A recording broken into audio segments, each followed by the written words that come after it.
धन्यवाद प्रभु जी hallelujah thank you Lord Jesus hallelujah आमाने आमानकर हृदय को प्रस्तुत करिबा मो प्रिय माने आगामी समय वाक्य निमंते आमाने प्रभु को निकट प्रार्थना कर जीवा आमाने प्रार्थनार सहित बसिबा प्रभु कहबा प्रभु तुमरो वाक्यर गभीर रहस्य माने बुझीबा पई मते तुमे सहाय्य करो पवित्र आत्मा तुमे वक्ता तुमे मो सहित कथावार्ता हुओ पवित्र आत्मा तुमे मते तुमरो वाक्य को भल रूपे बुझीबा निमंते मते तुमे बुझाओ बोली आमे पवित्र आत्मा को शक्ति मागिबा आ माने प्रार्थना कर जीवा thank you Lord Jesus hallelujah एतबेला आमानको मध्यरे दामन जोड़ीरु प्रभुଙ୍କ दास सुरेश भत्रा आज्ञा अछंती मु तांको अनुरोध करिवि आगामी समय वाक्य निमंते स्वल्प प्रार्थना रे सहाय्य करिवि सुरेश भत्रा सर फ्रॉम दामन जोड़ी वाक्य निमंते प्रार्थना रे सहाय्य करिवि म्यूट काढी देबे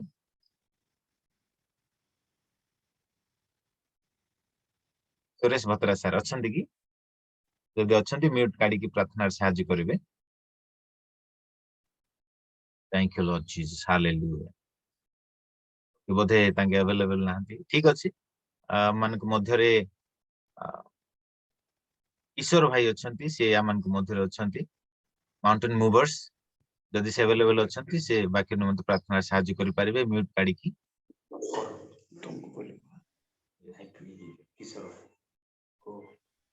आसंदो आमे समस्त प्रार्थना करिया थैंक यू जीसस अनुग्रहकारी दयालु परमेश्वर तुमर जीवित नाम को धन्यवाद दउछु पिता ए सुंदर समय सुंदर सुजोग दीछो परमेश्वर पिता तुमर करुणा दया प्रत्येक जनकर जीवन तुम ढाली अच्छा अति सुंदर भाव परमेश्वर रेवलेशन को परमेश्वर तुम्हें आम जीवन प्रकाश करुछ तुम से ज्योति प्रकाश करुछ पिता से धन्यवाद पिता तुम प्रिय दास को तुम हस्तर समर्पण करुच्ची बोल रूपे तुम्हें आशीर्वाद करो तुम्हें आश्चर्य व्यवहार कर पिता मुख द्वारा तुम्हें आश्चर्य आश्चर्य प्रकाशन सब आमको तुम्हें आज दियो बोले आम प्रार्थना कर पिता परमेश्वर ऑनलाइन मीटर प्रत्येक व्यक्ति को तुम हस्तर समर्पण करुच्ची जे जन भी परमेश्वर जोड़ा जाऊँ परमेश्वर से अति शीघ्र जड़ित करो बोली मु प्रार्थना कर पिता आज प्रत्येक विषय को पिता तुम हस्तर समर्पण कर प्रार्थना केवल एकमात्र जीवित सत्य नाथ जीशु नाम मांगुछ पिता आमेन बहुत धन्यवाद किशोर भाई प्रभु आपको प्रचुर आशीर्वाद करंतु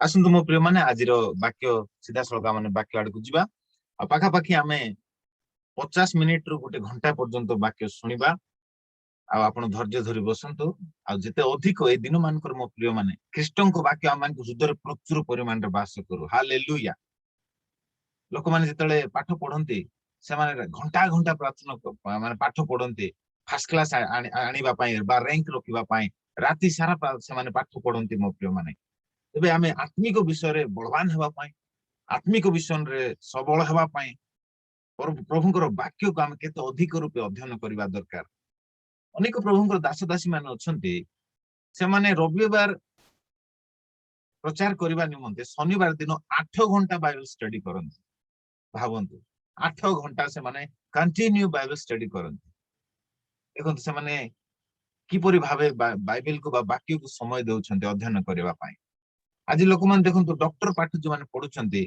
भलो मार्क रखिया पई भलो रैंक रखिया पई से माने दिन राति से माने परिश्रम करछंती जो माने डॉक्टर इंजीनियर जो माने सॉफ्टवेयर इंजीनियर पाठ पढुछंती से माने केते परिश्रम करछंती मो प्रिय माने तबे मो आपण मान को अनुरोध करबी गोटे घंटा मो सहित आपण धैर्य धरि बसंतु देखिबे आज रो वाक्य रो जेपरि समाप्त हैला बेल को आपण मान जानि परिबे जे आपण माने कोन बेनिफिट पाई पारले आपण मान निजे हृदयंगम करि पारिबे मो प्रिय मान आपण मान जेते जण जडित होइछन्ती you are not an accident this is the plan of God hallelujah प्रभुଙ୍କର योजना अनुसार आपण जडित होइछन्ती मो प्रिय माने आपण माने ए गोटे घंटा समय आपनको लाइफ को मार्वेलसली चेंज करिवो मो प्रिय माने हालेलुया प्रभुको गौरव एबा आसंतु काली माने जहा शिक्षा करथिलो टिके रिवाइज करिबा जेतु जो माने आज नुआर मध्ये जडित होइछन्ती से मानको पाई आगो को बुझिबा पाई सहज हेबो आ माने 6 पर्व को अध्ययन करूछु आ प्रभु जीशु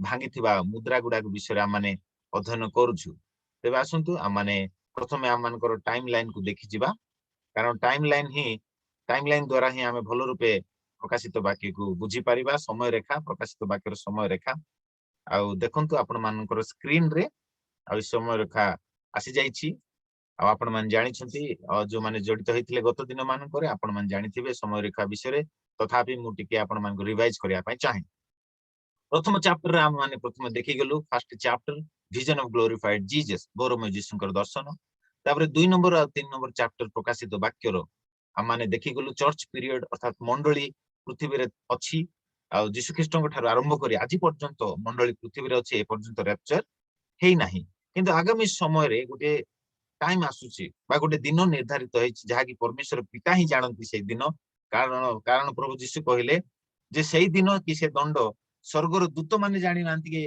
ए प्रकार की पुत्र सुधा जानि नांती आ से समय केवल पिता जानନ୍ତି बोली प्रभु जीसु कहिले तेबे मो प्रिय माने एई जो रैप्चर टाइम को केही मते जानि नांती आ सेई समय रे रैप्चर हेबो आ ताहा प्रकाशित वाक्य 4 पर्व एक पद रे लेखा जाय रैप्चर पद तेबे ए रैप्चर हला परे मंडली उठा जीव अर्थात विश्वस्त विश्वासी माने जो माने ख्रीष्टଙ୍କ ठारे थाई विश्वस्त जीवन काटुछंती आ से माने उठा जीवे आ जो माने अविश्वस्त जीवन काटुछंती निर्बोध कन्या तुल अछंती से माने रैप्चर रे जाई परिबे नै से माने महाक्लेश को सामना करबा को पड़िबो तबे एई स्थान रे हम देखि परछु मो प्रिय माने प्रभु को गौरव हेउ thank you Lord Jesus hallelujah एई स्थान रे हम देखि परछु जे मंडली रैप्चर हला परे जो आमे प्रकाशित वाक्य 4 पर्व एक पद होची रैप्चर पद तापर 4 पर्व 5 पर्व होची प्रकाशित वाक्य 4 पर्व 5 पर्व होची scenario in heaven after the rapture rapture हला परे स्वर्गर दृश्य की प्रकार थिबो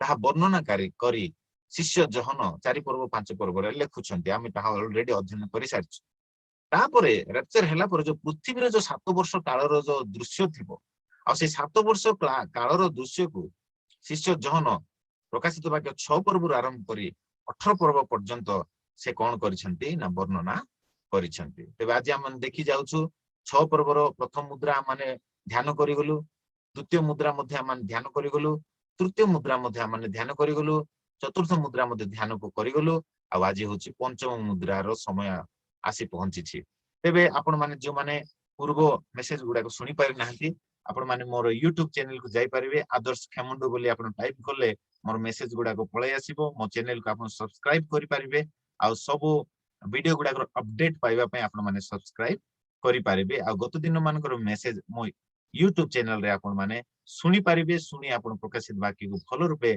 सिखि परिबे प्रभुंकर गौरव हे वासन मो प्रिय माने आज आमे माने जिबा पंचम मुद्रा को माने प्रभु जीशु जेतले पंचम मुद्रा को खोलिले सेतले कोन घटना घटिला हम मान देखि जिबा एही जण पढिया पय सहाय्य करिवे प्रकाशित वाक्य 6 पर्व आ आमे आज पाठ करिबा 9 पदरु 11 पद पर्यंत एही जण पढिबा को सहाय्य करिवे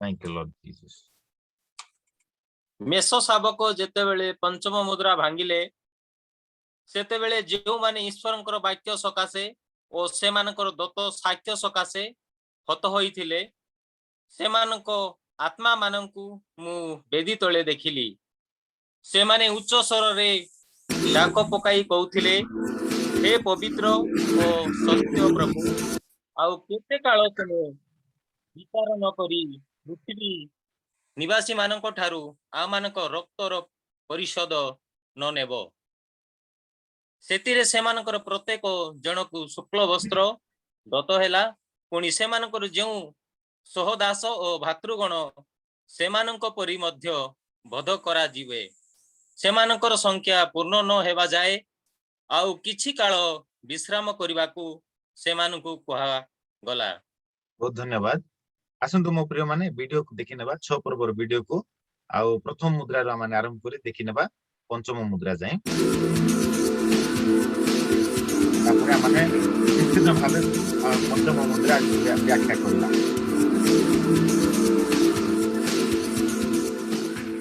And I saw when the Lamb opened one of the seals. And I heard, as it were the noise of thunder, one of the 4 beasts saying, Come and see. And I saw, and behold, a white horse, and he that sat upon him had a bow, and a crown. प्रमाण देखि परछंती जेतळे प्रभु जीसु प्रथम मुद्रा भांगिले ସେତେବେଳେ ଗୋଟେ ଧଳା ଘୋଡା ବାହାର ହଉଛି ଆଉ ତା ଉପରେ ଜଣେ ବସିଛି ଏ ଆରୋହୀ ହଉଛି କିଏ ଭଣ୍ଡ ଖ୍ରୀଷ୍ଟ ଧଳା ଘୋଡାର ଅର୍ଥ ଶାନ୍ତିର ଦୂତ ସ୍ୱରୂପ ସେ ଆସୁଛି ଆଉ ସେ କ୍ଷମତା ପ୍ରାପ୍ତ ହଉଛି 7 ବର୍ଷ ନିମନ୍ତେ ଶାନ୍ତିର ନିୟମ କରିବା ପାଇଁ was given unto him. And he went forth conquering, and to conquer. And when he had opened the second seal, I heard the second beast say, Come and see. and there went out another horse that was red. And power was given to him that sat thereon to take peace from the earth, and that they should kill one another. ଆପଣ ଦେଖିପାରୁଥିବେ ଏଇଟା ହଉଛି ଲାଲ ଘୋଡା ଆଉ ଲାଲ ଘୋଡା ଉପରେ ଯେ ବସିଛି ସେ ହଉଛି ଭଣ୍ଡ ଖ୍ରୀଷ୍ଟ ଆଉ ତା ହସ୍ତରେ ଗୋଟେ ଖଡଗ ଅଛି ଆଉ ଇଏ କ୍ଷମତା ପ୍ରାପ୍ତ ହଉଛି ପୃଥିବୀରୁ ଶାନ୍ତି ଦୂର କରିବା ନିମନ୍ତେ ତେବେ ପ୍ରଥମ ମୁଦ୍ରା ଭାଙ୍ଗିଲା ପରେ 3 ବର୍ଷ 6 ମାସ ଗଲା ଉତ୍ତାରେ 7 ବର୍ଷର ମଧ୍ୟ ଭାଗରେ ବା ମିଡ୍ ଅଫ ଦ 7 ଇୟର୍ସ ସେ କଣ କରିବ ନା ସେ ଶାନ୍ତିକୁ ଦୂର କରିବା ପାଇଁ ସେ କ୍ଷମତା ପ୍ରାପ୍ତ ହଉଛି ଶାନ୍ତିର ନିୟମକୁ ସେ ଭାଙ୍ଗିଦବ ଆଉ ସେ ଯୁଦ୍ଧ ଘୋଷଣା କରିବ ଖଡଗର ଆପଣ ଦେଖିପାରୁଥିବେ ଖଡଗର ଅର୍ଥ ହଉଛି ସେ ଯୁଦ୍ଧ ଘୋଷଣା କରିବ ଦେଶ ଦେଶ ବିରୁଦ୍ଧରେ ଯୁଦ୍ଧ ଜାତି ଜାତି ବିରୁଦ୍ଧରେ ଯୁଦ୍ଧ ସମଗ୍ର ବିଶ୍ୱରେ ୱାର୍ଲଡ ୱାର ହେବ ଆଉ ତାକୁ ଅନେକ ବାଇବେଲ ସ୍କଲାର ମାନେ କହନ୍ତି ଥାର୍ଡ ୱାର୍ଲଡ ୱାର ବୋଲି କହନ୍ତି ତୃତୀୟ ବିଶ୍ୱଯୁଦ୍ଧ ବୋଲି କହନ୍ତି ଥାର୍ଡ ୱାର୍ଲଡ ୱାର ବୋଲି କହନ୍ତି And there was given unto him a great sword. And when he had opened the third seal, I heard the third beast say, Come and see. and I beheld, and lo, a black horse. And he that sat on him had a pair of balances in his hand. And I heard a voice in the midst of the four beasts.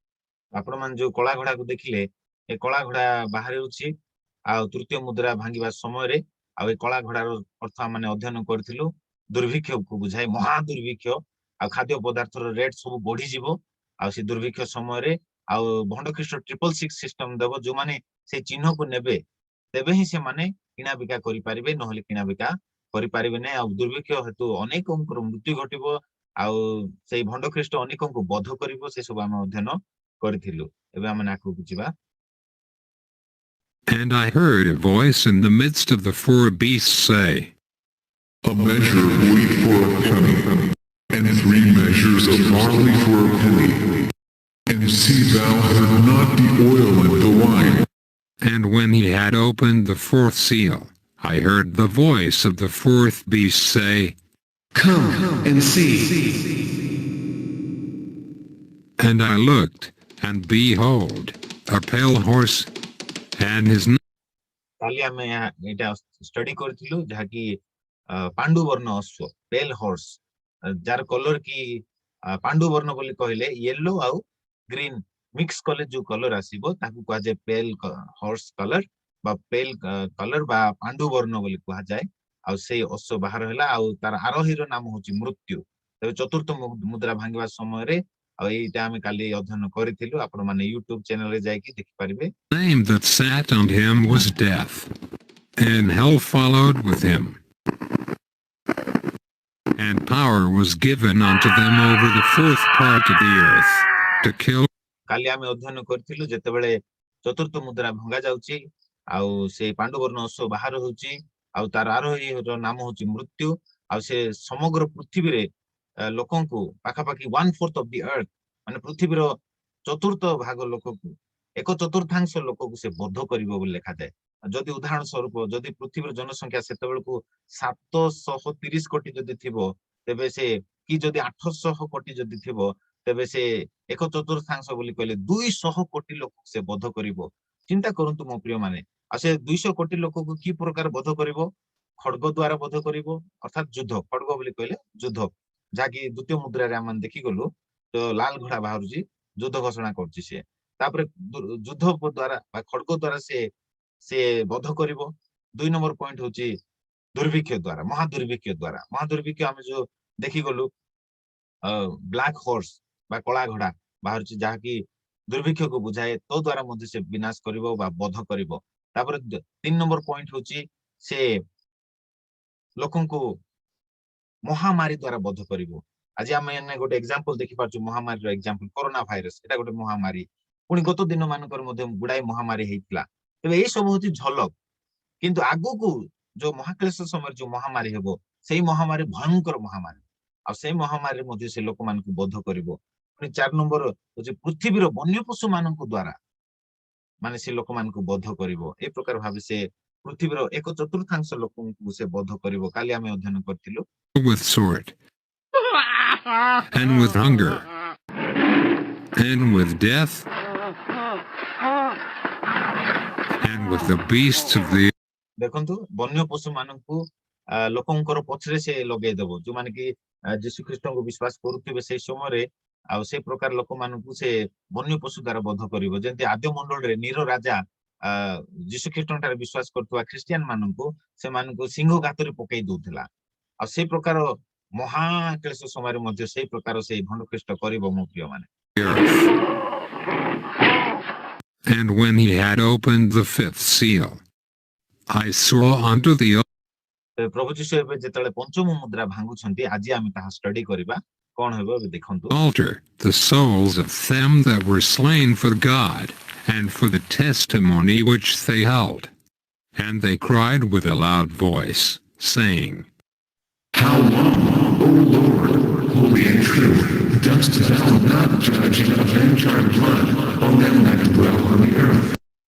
And white robes were given unto every one of them, and it was said प्रत्येकଙ୍କୁ शुक्ल वस्त्र प्रदत्त होइछि जो माने कि यीशुଙ୍କର साक्ष्य आ वाक्य निमंते निजर प्राण दैछन्ति समस्तଙ୍କୁ शुक्ल वस्त्र प्रदत्त होइछि। आपण माने जहा पढि गुलो आमान देखिलु मेष शाबक जेतले पंचम मुद्रा भांगिले सेतबेले जे माने ईश्वरको वाक्य सकासे ओ सेमानको दत्त साक्ष्य सकासे हत होइथिले सेमानको आत्मा मानको मु बेदी तळे देखिली। तो ए माने मो प्रिय माने से भंड ख्रीष्ट द्वारा बोध करा जाइथिबे से जो 1/4 पृथ्वीर 1/4 लोक से बोध करबा पई जो क्षमता प्राप्त होउची। काली हम स्टडी करथिलु जे से प्रभु को लोक मान को से बोध करिवो आ से छक स्थान मान करे लोक माने प्रभु को लोक मान को समर्पण करिवे आ सेही समय से महाक्लेश समय रे जो माने कि प्रभुଙ୍କର वाक्य को विश्वास करूथिबे आ यीशु ख्रीष्टଙ୍କ साक्ष्य से माने अन्य मान को कहूथिबे तबे से मान को से कोन करिवो बोध करिवो आ बोध कला तारे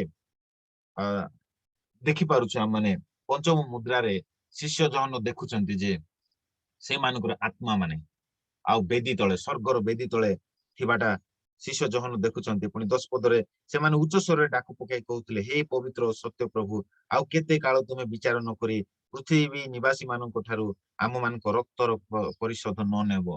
मो प्रिय माने ए भंड ख्रीष्ट देखंतु ए कोन करथिबो ना प्रभु को दास दासी मानक सेही समय रे जो माने परिवर्तन हेइथिबे सेही समय रे जिहुदी माने मध्ये परिवर्तन हेइथिबे पुणी अनेक विजाति माने मध्ये परिवर्तन हेइथिबे। मु कहिथिले आपण मानकु 140,000 जिहुदी माने प्रचार करिवे 2 साक्षी आसीबे से माने प्रचार करिवे पुणी 3 जण दूत मध्ये उडी उडी प्रचार करिवे। तो सेही समय रे जो माने विश्वास करिवे ईश्वरଙ୍କର वाक्य को यीशु को ग्रहण करिवे सेही समय रे से माने परिवर्तन हेबे आ से मानकु से महाक्लेश देव बध करिवो आ से माने ए प्रकार निजर जीवन देई सेही समय रे साधु माने अर्थात महाक्लेश समय थिबा साधु माने अपना जीवन देई से माने परित्राण को लाभ करिवे। मो प्रिय माने सेति प्रभु यीशु कहले भीषण समय से महाक्लेश समय होची भीषण समय आ सेही समय लेखा जाय बाइबल रे जगतर आरंभ रु ए पर्यंत घटी नाही ए प्रकार महाक्लेश से समय घटिबो ए माने सेही समय परित्राण पाइबा बहुत कष्ट। मो प्रिय माने आज होची अनुग्रह दिन आज ही परित्राण दिन आज परित्राण पाइबा सहज किंतु सेही समय परित्राण पाइबा बहुत कष्ट। मो प्रिय माने आ सेति पई मो प्रिय माने प्रभु कहंती आज समय थाउ थाउ आमे मन परिवर्तन करबा समय थाउ थाउ आमे यीशु को निकटवर्ती हेबा समय थाउ थाउ आमे अनुताप करी प्रभु को निकट को फेरी आसीबा समय थाउ थाउ आमे प्रभु को सहित जीवन काटिबा। हनको जे प्रकार 300 वर्ष पर्यंत प्रभु को सहित गमनागमन कले शिष्य माने प्रभु को सहित शेष पर्यंत धैर्य धरी गमनागमन कले ठीक सेही प्रकार मो प्रिय माने आज ठारू आरंभ करी आपण माने प्रभु को सहित गमनागमन करंतु आ देखिबे जेतबे राज्य हेबो जेतबे प्रभु मध्य आकाश रे आगमन करिवे शून्य मंडल को आमाने उठा जिबा हालेलुया आमान रेप्चर रे जाई परिबा। मो प्रिय माने आमान सुबुद्धि कन्या तुल्य बरंकर अपेक्षा रे आमान रहिबा। मो प्रिय माने कारण आगो को भीषण समय आसीबा को जाउची महाक्लेश पूर्वरु प्रभु तांग मंडली को नेबा पय आसुछन्ती जेपर कि मंडली महाक्लेश भितरे न जीवो सेति पय प्रभु नेबा पय आसुछन्ती। सेति पय मो प्रिय माने आमाने सचेतन होई जागृत रहिबा दरकार कारण केतेबेले प्रभुଙ୍କର आगमन हबा आमान जानि नाहु सेति दिन मानकरे आमाने प्रार्थना रे बाइबल अध्ययन रे आमान लागि रहिबा दरकार। मो प्रिय माने गोटे पद पढिबा टिके मने पडुची लूक तार 21 पर्व काढंतु ଆଉ ତାର 34, 35 ଆଉ 36 ପଦ ପଢନ୍ତୁ। ଲୁକ 21 ପର୍ବ 34, 35, 36।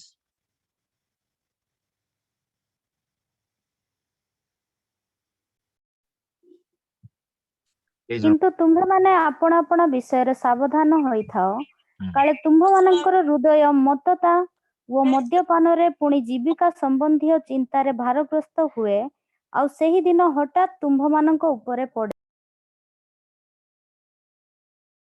ଆଗକୁ ପଢନ୍ତୁ, 36 ପଦ ଯାଏ ପଢନ୍ତୁ।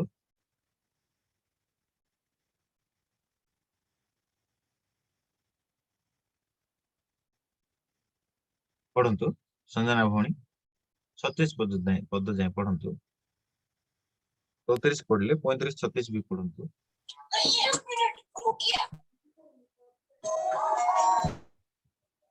କାରଣ ବୋଧେ ତାହା ଫାଣ୍ଡ ସ୍ୱରୂପେ ସମଗ୍ର ପୃଥିବୀ ନିବାସୀ ସମସ୍ତଙ୍କ ଉପରେ ଆସିବ।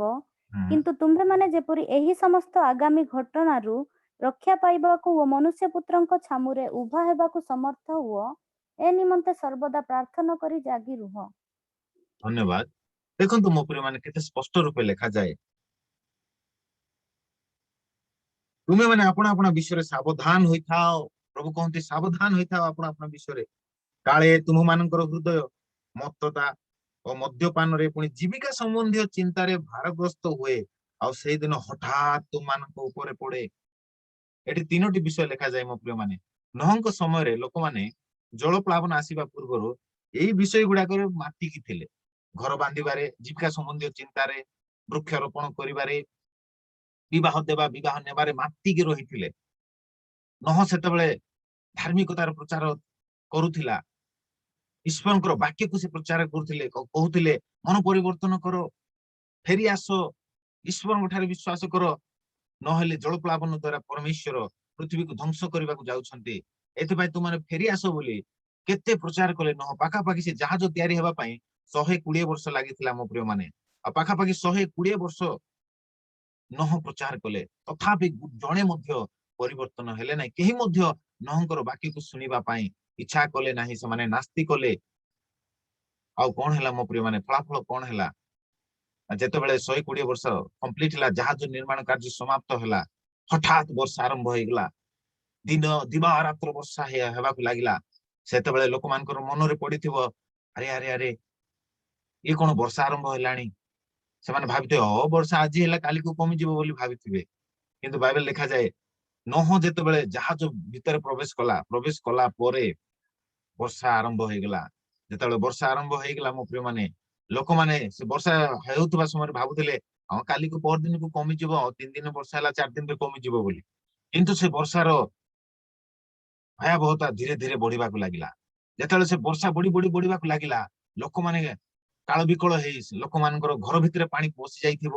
ଆଉ ସେମାନେ ଦୌଡ଼ି ଦୌଡ଼ି ନହଙ୍କ ପାଖକୁ ଆସିଥିବେ, ଆଉ କହିଥିବେ ନହ ଆମ ପାଇଁ ଦ୍ୱାର ଖୋଲ, କାରଣ ବର୍ଷା ବହୁତ ହେଲାଣି, ଆମମାନଙ୍କର ଘର ବୁଡିଗଲା, ପାହାଡ ପର୍ବତ ଧୀରେ ଧୀରେ ବୁଡି ଆସିଲାଣି, ଆମ ପାଇଁ କବାଟ ଖୋଲ।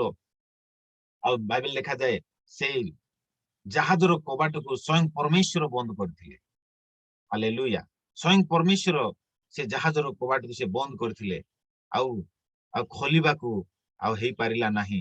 ଏବେ ଦେଖନ୍ତୁ ଆପଣ ଘର ଭିତରେ ଥିବେ, ଆଉ ବାହାର ଆଡେ ଯଦି କିଏ କବାଟ ବନ୍ଦ କରିଦେବେ, ଆପଣ ଖୋଲି ପାରିବେ କି?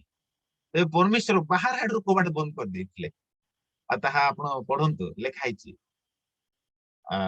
ଆଦି ପୁସ୍ତକରେ ଲେଖା ହେଇଛି। ବାହାର ଆଡୁ ପରମେଶ୍ୱର ଗେଡା ଦେଇଦେଲେ, ଆଉ ଇଏ ଚାହିଁଲେ ମଧ୍ୟ ଆଉ ଖୋଲି ପାରିଲେ ନାହିଁ। ମାନେ ଏଇ ପ୍ରକାର ପରିସ୍ଥିତି ହେଇଗଲା। ଆଉ ସେତେବେଳେ ଯୋଉମାନେ ବାହାରେ ରହିଲେ ମୋ ପ୍ରିୟ ମାନେ, ସେମାନେ ଜଳ ପ୍ଳାବନ ଦ୍ଵାରା ସେମାନେ ବିନଷ୍ଟ ହେଇଗଲେ ମୋ ପ୍ରିୟ ମାନେ। କେବଳ ନହ ଏବଂ ତାଙ୍କର 7 ଜଣ, ତାଙ୍କ ସ୍ତ୍ରୀ ଆଉ ତାଙ୍କର 3ଟା ପୁଅ ଆଉ ତାଙ୍କର 3ଟା ବୋହୂ, 8 ପ୍ରାଣୀ ରକ୍ଷା ପାଇଲେ ବୋଲି ଲେଖାଯାଏ।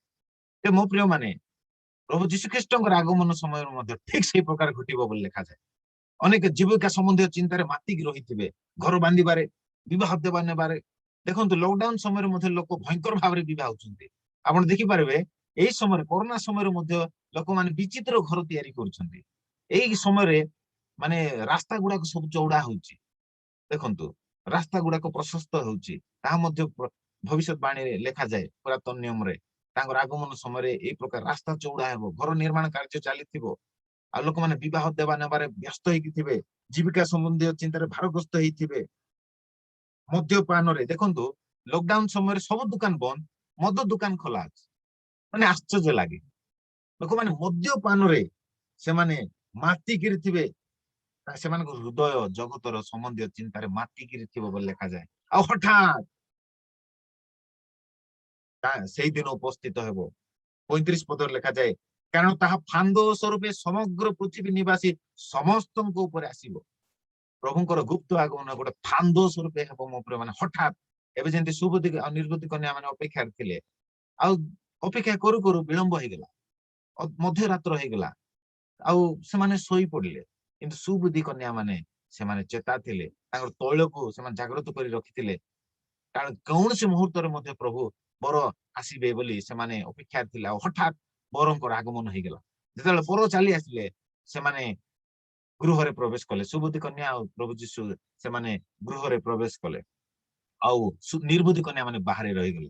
ନିର୍ବୁଦ୍ଧି କନ୍ୟା ମାନେ ଯେତେବେଳେ ଆସି କହିଲେ, ହେ ପ୍ରଭୁ କବାଟ ଖୋଲ, କବାଟ ଖୋଲ, ସେତେବେଳକୁ ପ୍ରଭୁ କବାଟ ଖୋଲିଲେ ଆଉ କହିଲେ ଯେ ମୁଁ ତୁମମାନଙ୍କୁ ଜାଣି ନାହିଁ। ମୋ ପ୍ରିୟ ମାନେ ଏଇପରି ପରିସ୍ଥିତି ନ ଆସୁ ମୋ ପ୍ରିୟ ମାନେ। ପ୍ରଭୁ ଯେତେବେଳେ ଗୁପ୍ତ ଆଗମନରେ ଆସିବେ, ସେତେବେଳେ ସେ କହିବେ, ସେ ଆମମାନଙ୍କୁ ଆଦରରେ ପାଛୋଟି ନେବେ ଗୃହ ଭିତରକୁ। ସେଇ ପ୍ରକାର ଜୀବନ ଆମେ କାଟିବା ମୋ ପ୍ରିୟ ମାନେ, ଆମେ ସୁବୁଦ୍ଧି କନ୍ୟା ତୁଲ୍ୟ ହେବା। ଦେଖନ୍ତୁ, କାରଣ ତାହା ଫାନ୍ଦ ସ୍ୱରୂପେ ସମଗ୍ର ପୃଥିବୀ ନିବାସୀ ସମସ୍ତଙ୍କ ଉପରେ ଆସିବ ବୋଲି ଲେଖାଯାଏ। ସମସ୍ତଙ୍କ ଉପରେ ଫାନ୍ଦ ସ୍ୱରୂପେ ଆସିବ, ଆଉ ସେଇ ସମୟରେ ରକ୍ଷା ପାଇବା ବହୁତ କଷ୍ଟକର। ସେଥିପାଇଁ ଆଜି ସମୟ ଥାଉ ଥାଉ ଆମେ ଆମର ଲାଇଫକୁ ଆମେ ଠିକ କରିବା, ଖ୍ରୀଷ୍ଟଙ୍କ ବାକ୍ୟ ଅନୁସାରେ ଆମେ ନିଜକୁ ପ୍ରସ୍ତୁତ କରିବା। ଆମେ ଯୀଶୁଙ୍କ ବାକ୍ୟରେ ଦିବାରାତ୍ର ଧ୍ୟାନରେ ଆମେ ଲାଗି ରହିବା, ପ୍ରାର୍ଥନାରେ ଲାଗି ରହିବା। ଲେଖାଯାଏ 36 ପଦରେ, କିନ୍ତୁ ତୁମେ ମାନେ ଯେପରି ଏଇ ସମସ୍ତ ଆଗାମୀ ଘଟଣାର ରକ୍ଷା ପାଇବାକୁ, ଅର୍ଥାତ୍ ଆଗାମୀ ମହାକ୍ଲେଶରୁ ରକ୍ଷା ପାଇବାକୁ, ରେପ୍ଚର ହେଲା ପରେ ମହାକ୍ଲେଶ ହେବାକୁ ଯାଉଛି, ରେପ୍ଚର ହେଲା ପରେ ଭଣ୍ଡ ଖ୍ରୀଷ୍ଟର ଶାସନ ଆସିବାକୁ ଯାଉଛି, ରେପ୍ଚର ହେଲା ପରେ ମହାକ୍ଲେଶ ଭୀଷଣ ସମୟ ଉପସ୍ଥିତ ହେବାକୁ ଯାଉଛି। ଏଥିପାଇଁ ତୁମେ ଏଇ ସମସ୍ତ ଘଟଣାରେ ରକ୍ଷା ପାଇବାକୁ ଓ ମନୁଷ୍ୟ ପୁତ୍ରଙ୍କ ଛାମୁରେ ଉଭା ହେବାକୁ ସମର୍ଥ ହୁଅ। ଏ ନିମନ୍ତେ ସର୍ବଦା ପ୍ରାର୍ଥନା କରି ଜାଗି ରୁହ। ଦେଖନ୍ତୁ କେତେ ସ୍ପଷ୍ଟ ବାକ୍ୟ ମୋ ପ୍ରିୟ ମାନେ। ତୁମେ ମାନେ ଯେପରି ମନୁଷ୍ୟ ପୁତ୍ରଙ୍କ ଛାମୁରେ ଉଭା ହେବାକୁ ସମର୍ଥ ହୋଇପାର, ଏଥିପାଇଁ ତୁମେ ମାନେ ପ୍ରାର୍ଥନା କରି ଜାଗି ରୁହ, ସର୍ବଦା ପ୍ରାର୍ଥନା କରି ଜାଗି ରୁହ। କାରଣ ଏଇ ସମସ୍ତ ଆଗାମୀ ଘଟଣାରୁ ମହାକ୍ଲେଶରୁ ରକ୍ଷା ପାଇବାକୁ ହେଲେ, ଆମମାନଙ୍କୁ ମନୁଷ୍ୟ ପୁତ୍ରଙ୍କ ଛାମୁରେ ଉଭା ହେବାକୁ ହେଲେ ଆମମାନଙ୍କୁ ସର୍ବଦା ପ୍ରାର୍ଥନାରେ ଜାଗି ରହିବାକୁ ପଡିବ ମୋ ପ୍ରିୟ ମାନେ। ମୁଁ ଆପଣଙ୍କୁ କହିବା ପାଇଁ ଚାହେଁ, ଯୋଉମାନେ ସର୍ବଦା ନିରନ୍ତର ପ୍ରାର୍ଥନାରେ ଜାଗି ରୁହନ୍ତି, ସେମାନେ ରେପ୍ଚରରେ ଯିବା ପାଇଁ ସେମାନଙ୍କ ପାଇଁ ସହଜ ହେଇଯିବ। ଆଉ ଯୋଉମାନେ ପ୍ରାର୍ଥନାମୟ ଜୀବନ କାଟୁ ନାହାନ୍ତି, ସେମାନଙ୍କ ପାଇଁ ରେପ୍ଚରରେ ଯିବାଟା ମହା କଷ୍ଟ ହେଇଯିବ ମୋ ପ୍ରିୟ ମାନେ। ସେଥିପାଇଁ ପ୍ରଭୁ କହିଲେ ନିରନ୍ତର ପ୍ରାର୍ଥନା କର, ଜାଗି ରହି ପ୍ରାର୍ଥନା କର, ପରୀକ୍ଷାରେ ଯେପରି ନ ପଡ, ଏଥିପାଇଁ ଜାଗି ରହି ପ୍ରାର୍ଥନା କର ବୋଲି ଶିଷ୍ୟ ମାନଙ୍କୁ ପ୍ରଭୁ କହିଲେ। ମୋ ପ୍ରିୟ ମାନେ, ଆଗାମୀ ସମୟରେ ଯୋଉ ପରୀକ୍ଷା କାଳ ଆସୁଅଛି, ଯୋଉ ମହାକ୍ଲେଶ ଆସୁଅଛି, ସେଇ ମହାକ୍ଲେଶରେ ଯେ ପ୍ରକାର ମାନେ ଫସି ନ ଯିବା, ଏଥିପାଇଁ ଜାଗି ରହି ପ୍ରାର୍ଥନା କରିବା। ସେ ମହାକ୍ଲେଶରେ ଯେ ପ୍ରକାର ଆମେ ପଡି ନ ଯିବା, ଏଥିପାଇଁ ରେପ୍ଚରରେ ଯିବା ପାଇଁ ଆମେ ଜାଗି ରହି ପ୍ରାର୍ଥନା କରିବା। ପ୍ରଭୁ କହିଲେ ଜାଗି ରହି ସର୍ବଦା ପ୍ରାର୍ଥନାରେ ଲାଗି ରହିଥାଅ, ନିରନ୍ତର ପ୍ରାର୍ଥନା କରୁଥାଅ। ଶିଷ୍ୟମାନେ ଢଳେଇ ପଡିଲେ, ଶହୀ ପଡିଲେ, ଆଉ ସେମାନେ ତାଙ୍କ ଜୀବନରେ ପରୀକ୍ଷା ଆସିଲା। ଏପରିକି ପିତର ଯୀଶୁଙ୍କୁ 3 ଥର ସ୍ୱୀକାର କରିବାକୁ ପଡିଲା। କିନ୍ତୁ ସେମାନେ ଯଦି ଜାଗି ରହି ପ୍ରାର୍ଥନା କରିଥାନ୍ତେ ମୋ ପ୍ରିୟ ମାନେ, ସେଇ ପରୀକ୍ଷାକୁ ସେମାନେ ଜୟଲାଭ କରିପାରିଥାନ୍ତେ। ଶିଷ୍ୟମାନେ ଯୀଶୁଙ୍କୁ ପରିତ୍ୟାଗ କରି ଚାଲିଗଲେ, ମାନେ ପାଖାପାଖି 11 ଜଣ ଶିଷ୍ୟ ଯୀଶୁଙ୍କୁ ପରିତ୍ୟାଗ କରି ଛାଡିଗଲେ। କେବଳ ଗୋଟେ ଶିଷ୍ୟ, ଆଉ ସେ ହଉଛନ୍ତି ଶିଷ୍ୟ ଯୋହନ, ଯିଏକି ପ୍ରକାଶିତ ବାକ୍ୟକୁ ଲେଖିଛନ୍ତି, ଶିଷ୍ୟ ଯୋହନ। ଆଉ ସିଏ ହିଁ ସେଇ କୃଷ ତଳେ ଯୀଶୁଙ୍କ ମାତା ମରିୟମ ଆଉ ମଗ୍ଦଲିନୀ ମରିୟମ ସହିତ ଶିଷ୍ୟ ଯୋହନ ହେଇ ଠିଆ ହେଇଥିଲେ ମୋ ପ୍ରିୟ ମାନେ। ଆଉ 11 ଜଣ ଶିଷ୍ୟ ଯୀଶୁଙ୍କୁ ଅସ୍ୱୀକାର କରି ପରିତ୍ୟାଗ କରି ଛାଡି ଚାଲିଗଲେ। ଭୟଭୀତ ହେଇଗଲେ ସେମାନେ। କିନ୍ତୁ ସେମାନେ ଯଦି ପ୍ରାର୍ଥନାରେ ଜାଗି ରହିଥାନ୍ତେ, ତେବେ ନିଶ୍ଚିତ ଭାବେ ସେମାନେ ସେ ପରୀକ୍ଷାକୁ, ସେ ପ୍ରଲୋଭନକୁ ସେମାନେ ଜୟଲାଭ କରିପାରିଥାନ୍ତେ ମୋ ପ୍ରିୟ ମାନେ। ଯୀଶୁଙ୍କ ପାଇଁ ନିଜର ଜୀବନ ମଧ୍ୟ ଦେବା ପାଇଁ ତାଙ୍କ ସାହସ ଚାଲି ଆସିଥାନ୍ତା। କିନ୍ତୁ ସେମାନେ ସେଇ ସମୟରେ ସେମାନେ ସାହସ ହରା ହେଇଗଲେ, କାରଣ ସେମାନଙ୍କର ପ୍ରାର୍ଥନାରେ ଜୀବନ ସେ ୱିକ୍ ହେଇଗଲା। ସେମାନେ ଜାଗି ରହି ପ୍ରାର୍ଥନା କଲେ ନାହିଁ ଯୀଶୁଙ୍କର ଆଜ୍ଞା ସେଇ ସମୟରେ ସେମାନେ ମାନିଲେ ନାହିଁ ଆଉ ସେ ଯୀଶୁ ସେଇ ଗେଥସେମନି ବଗିଚାରେ 3 ଥର ଯାଇ ପ୍ରାର୍ଥନା କଲେ ସେ 3 ଥର ବାରମ୍ବାର ଆସି ଦେଖୁଛନ୍ତି ଶିଶୁମାନେ ଶୋଇ ପଡିଛନ୍ତି ଆଉ ସେତେବେଳେ ପ୍ରଭୁ ଗୋଟେ କଥା କହିଲେ ପରୀକ୍ଷାରେ ଯେପରି ନ ପଡ ଏଥିପାଇଁ ଜାଗି ରହି ପ୍ରାର୍ଥନା କର ଏ ମୋ ପ୍ରିୟ ମାନେ ବହୁତ ସୁନ୍ଦର ଭାବେ ପ୍ରଭୁ କହନ୍ତି ସମଗ୍ର ପୃଥିବୀ ଉପରେ ଫାନ୍ଦ ସ୍ୱରୂପେ ରେପ୍ଚରର ସମୟ ଉପସ୍ଥିତ ହେବ ତାଙ୍କର ଗୁପ୍ତ ଆଗମନ ଉପସ୍ଥିତ ହେବ କିନ୍ତୁ ତୁମେମାନେ ଏଇ ସମସ୍ତ ଆଗାମୀ ଘଟଣାର ରକ୍ଷା ପାଇବାକୁ ଆଉ ମନୁଷ୍ୟ ପୁତ୍ରଙ୍କ ଛାମୁରେ ଉଭା ହେବାକୁ ସମର୍ଥ ହୁଅ ମୋ ପ୍ରିୟ ମାନେ ରେପ୍ଚର ହେଲେ ଆମେ ମଧ୍ୟ ଆକାଶରେ ଶୂନ୍ୟ ମଣ୍ଡଳରେ ପ୍ରଭୁଙ୍କୁ ସାକ୍ଷାତ କରିବା ପାଇଁ ଆମେ ମଧ୍ୟ ଆକାଶରେ ଆମେ ଉଭା ହେବା ତେବେ ସେ ଉଭା ହେବା ପାଇଁ ଆମେ ଯେ ପ୍ରକାର ସମର୍ଥ ହେଇପାରିବା ଏଥିପାଇଁ ମୋ ପ୍ରିୟ ମାନେ ମୁଁ ଆପଣମାନଙ୍କୁ ଅନୁରୋଧ କରିବି ଆପଣମାନେ ପ୍ରାର୍ଥନା ଜୀବନ ବଢାଇ ଦିଅନ୍ତୁ ଦାନିଏଲ ଦିନକୁ 3 ଥର ପ୍ରାର୍ଥନା କରୁଥିଲେ ସଦରକ ମେଷକ ଅବେଦନଗୋ ସେମାନେ ଏକ ପ୍ରାର୍ଥନାକାରୀ ବ୍ୟକ୍ତି ମାନେ ଥିଲେ ଏଲିଓ ପ୍ରାର୍ଥନାକାରୀ ବ୍ୟକ୍ତି ଥିଲେ ଆଉ ସେଥିପାଇଁ ସେ ରାପ୍ଚର ହେଇ ଚାଲିଗଲେ ହନୋକ ପରମେଶ୍ୱରଙ୍କ ସହିତ ଗମନାଗମନ କରୁଥିଲେ ସେ ଏକ ପ୍ରାର୍ଥନା କରିବା ବ୍ୟକ୍ତି ଥିଲେ ସେଥିପାଇଁ ସେ ରାପ୍ଚର ହେଇ ଚାଲିଗଲେ ମୋ ପ୍ରିୟ ମାନେ ଆମେ ଦେଖିପାରିବା ପୁରାତନ ନିୟମରେ ମଧ୍ୟ ପ୍ରାର୍ଥନାକାରୀ ବ୍ୟକ୍ତି ମାନଙ୍କୁ ଆମେ ଦେଖିପାରିବା ଦାଉଦ ସେ ରାଜା ହେଇଥିଲେ ରାଜ କର୍ମ କରୁଥିଲେ ସେ ଗୋଟେ ରାଜ୍ୟକୁ ସେ ଚଳାଉଥିଲେ ତାଙ୍କ ପାଖେ ତ ସମୟ ନଥିବା କଥା ହେଲେ ମଧ୍ୟ ସେ ଦିନକୁ 7 ଥର ପ୍ରାର୍ଥନା କରୁଥିଲେ ଓ ମାଇ ଗଡ୍ ହାଲେଲୁୟା ସେ କେତେ ପରମେଶ୍ୱରଙ୍କୁ ସେ କେତେ ଭଲ ରୂପେ ଜାଣିଥିଲେ ଆଉ ପ୍ରାର୍ଥନା ବିନା ସେ କିଛି କାର୍ଯ୍ୟ କରୁନଥିଲେ ସେ ସବୁ କାର୍ଯ୍ୟ ପ୍ରାର୍ଥନାର ସହିତ କରୁଥିଲେ ଆଉ 7 ଥର ସେ ଦିନକୁ ପ୍ରାର୍ଥନା କରୁଥିଲେ ଦାନିଏଲ 3 ଥର ପ୍ରାର୍ଥନା କରୁଥିଲେ ଆଜି ଆମେ କେତେ ଥର ପ୍ରାର୍ଥନା କରୁଛୁ ମୋ ପ୍ରିୟ ମାନେ ମାନେ କଣ ମଧ୍ୟରାତ୍ର ପ୍ରାର୍ଥନା କରୁଛୁ କି ମଧ୍ୟରାତ୍ର ପ୍ରତି ପ୍ରହରରେ ପ୍ରଭୁ ଯୀଶୁ ପ୍ରାର୍ଥନା କରିବା ପାଇଁ ପର୍ବତକୁ ଯାଉଥିଲେ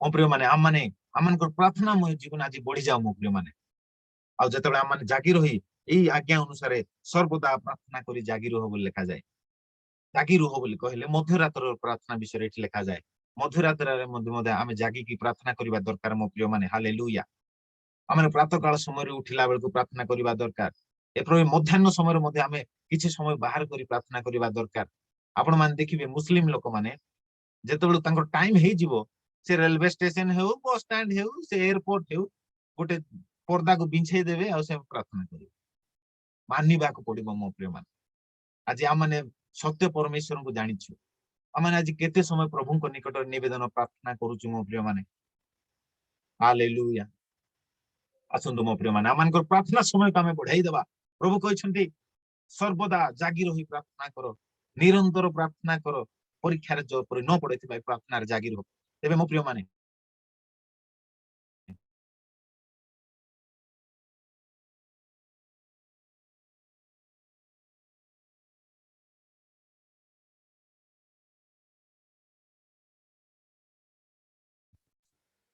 Thank you, Lord Jesus. ପ୍ରଭୁଙ୍କର ହାଲେଲୁୟା ଏବେ ଆମମାନେ ଏଇ ସ୍ଥାନରେ ଦେଖିପାରୁଛୁ ମୋ ପ୍ରିୟ ମାନେ ତ ଏକ ଭୀଷଣ ସମୟ ଉପସ୍ଥିତ ହେବାକୁ ଯାଉଛି ଆଉ ଏ ମହାକ୍ଲେଶରୁ ରକ୍ଷା କରିବା ପାଇଁ ପ୍ରଭୁ ରେପ୍ଚରରେ ଆସିବାକୁ ଯାଉଛନ୍ତି ତେବେ ଆସନ୍ତୁ ଆମମାନେ ପୁନର୍ବାର ସେଇ ସ୍ଥାନକୁ ଚାଲିଯିବା ଆମମାନଙ୍କର ପଞ୍ଚମ ମୁଦ୍ରାକୁ ଏଇ ସ୍ଥାନରେ ଆମେ ଦେଖିପାରୁଛୁ 9 ପଦରେ ଯେ ପଞ୍ଚମ ମୁଦ୍ରା ଭାଙ୍ଗିବା ସମୟରେ ଈଶ୍ୱରଙ୍କ ବାକ୍ୟ ସକାଶେ ସାକ୍ଷ୍ୟ ସକାଶେ ଯୋଉମାନେ ହତ ହେଇଥିଲେ ସେମାନଙ୍କ ଆତ୍ମା ମାନଙ୍କୁ ମୁଁ ବେଦୀ ତଳେ ଦେଖୁଛି ବୋଲି ଶିଷ୍ୟ ଜହନ କହନ୍ତି ତ ଏମାନେ ଏଇ ଯୋଉ ଦ୍ୱିତୀୟ ମୁଦ୍ରା ତୃତୀୟ ମୁଦ୍ରା ଆଉ ଚତୁର୍ଥ ମୁଦ୍ରାରେ ଯୋଉ ସବୁ କ୍ଷମତା ପ୍ରାପ୍ତ ହଉଛି ଭଣ୍ଡ ଖ୍ରୀଷ୍ଟ ଲୋକମାନଙ୍କୁ ବୋଧ କରିବା ନିମନ୍ତେ ସେଇ ସବୁ କ୍ଷମତା ଅନୁସାରେ ସେ ଲୋକମାନଙ୍କୁ କଣ କରୁଛି ନା ବୋଧ କରୁଛି ଆଉ ସେ ଲୋକମାନଙ୍କର ବୋଧ ସଂଖ୍ୟା କେତେ ହଉଛି ପାଖାପାଖି ପୃଥିବୀର ଜନସଂଖ୍ୟାର 1/4 ସେ ବୋଧ କରୁଛି ତେବେ ମୋ ପ୍ରିୟ ମାନେ ଆମେ ମାନେ ଏଇ ଭୀଷଣ ସମୟରୁ ଆମେ ମାନେ ଯେପରି ରକ୍ଷା ପାଇପାରିବା ଏଥିପାଇଁ ଆମେ ପ୍ରାର୍ଥନାରେ ଜାଗି ରହିବା ସେଇ ସମୟରେ ଲୋକମାନେ ନିଜ ଜୀବନ ଦେଇ ସେମାନେ ପରିତ୍ରାଣକୁ କିଣିବାକୁ ପଡିବ ମୋ ପ୍ରିୟ ମାନେ ଏପରି ଭୀଷଣ ସମୟ 10 ପଦରେ ଲେଖାଯାଏ ସେମାନେ ଉଚ୍ଚ ସ୍ୱରରେ ଡାକ ପକାଇ କହୁଥିଲେ ହେ ପବିତ୍ର ଓ ସତ୍ୟ ପ୍ରଭୁ ଆଉ କେତେ କାଳ ତୁମେ ବିଚାର ନ କରି ପୃଥିବୀ ନିବାସୀ ମାନଙ୍କ ଠାରୁ ଆମମାନଙ୍କର ରକ୍ତର ପରିଶୋଧ ନ ନେବ ତେବେ ଏଇ ଯୋଉ ବେଦୀ ତଳେ ଠିଆ ହେଇଥିବା ଏଇ ଯୋଉ ସାଧୁ ମାନେ ଯେ କି ଈଶ୍ୱରଙ୍କ ବାକ୍ୟ ସକାଶେ ଆଉ ଈଶ୍ୱରଙ୍କ ଦତ୍ତ ସାକ୍ଷ୍ୟ ସକାଶେ ହତ ହେଉଛନ୍ତି ଏମାନେ ଶୈତାନର ଚିହ୍ନକୁ ନେଉନାହାନ୍ତି ମୋ ପ୍ରିୟ ମାନେ ସେଇ ସମୟରେ ଶୈତାନ ସେମାନଙ୍କୁ 666 ଦେବା ପାଇଁ ବାଧ୍ୟ କରୁଛି ତଥାପି ଏମାନେ ଶୈତାନର ଚିହ୍ନକୁ ଏମାନେ ନେଉନାହାନ୍ତି ସେମାନେ ମରି ଯାଉଛନ୍ତି ସିନା ସେମାନେ ଶୈତାନର ଚିହ୍ନକୁ ନିଜ ହସ୍ତରେ କି କପାଳରେ ସେମାନେ ଗ୍ରହଣ କରୁନାହାନ୍ତି। ଆପଣ ମାନେ ଦେଖିପାରିବେ ପ୍ରକାଶିତ ବାକ୍ୟ ତାର ଥ୍ୟାଙ୍କ ୟୁ ଲର୍ଡ ଜିସସ୍ 12 ପର୍ବ ତାର 11 ପଦ ଆମେ ପାଠ କରିବା। ପ୍ରକାଶିତ 12 ଆଉ ପର୍ବ ସେମାନେ ମେଷ ଶାବକଙ୍କ ହୁଁ। ଆଉ ସେମାନେ ମେଷ ଶାବକଙ୍କ ରକ୍ତ ଓ ଆପଣା ଆପଣା ସାକ୍ଷ୍ୟର ବାକ୍ୟ ଦ୍ୱାରା ତାହାକୁ ଜୟ କରିଅଛନ୍ତି। ପୁଣି ସେମାନେ ମୃତ୍ୟୁ ପର୍ଯ୍ୟନ୍ତ ଆପଣା ଆପଣା ପ୍ରାଣକୁ ପ୍ରିୟ ଜ୍ଞାନ କରିନଥିଲେ। ଦେଖନ୍ତୁ ପୁନର୍ବାର ଏଠି ଲେଖାଯାଏ ମେଷ ଶାବକଙ୍କ ରକ୍ତ ଆଉ ଆପଣ ସାକ୍ଷ୍ୟର ବାକ୍ୟ ଦ୍ୱାରା ସେ ଖଣ୍ଡ ଖ୍ରୀଷ୍ଟର କାର୍ଯ୍ୟକୁ ସେମାନେ ଜୟ କଲେ। ଆଉ ମୃତ୍ୟୁ ପର୍ଯ୍ୟନ୍ତ ଆପଣ ପ୍ରାଣକୁ ସେମାନେ ପ୍ରିୟ ଜ୍ଞାନ କରିନଥିଲେ। ମରିଗଲେ କିନ୍ତୁ ଶୈତାନର ଚିହ୍ନ ନେଇନାହାନ୍ତି। ମରିଗଲେ କିନ୍ତୁ ସେମାନେ ତାର ଚିହ୍ନକୁ ବା ତାର ପଶୁକୁ ପ୍ରଣାମ କରିନାହାନ୍ତି, ପ୍ରତିମାକୁ ପ୍ରଣାମ କରିନାହାନ୍ତି। 17 ପଦ ଟିକେ ପଢନ୍ତୁ।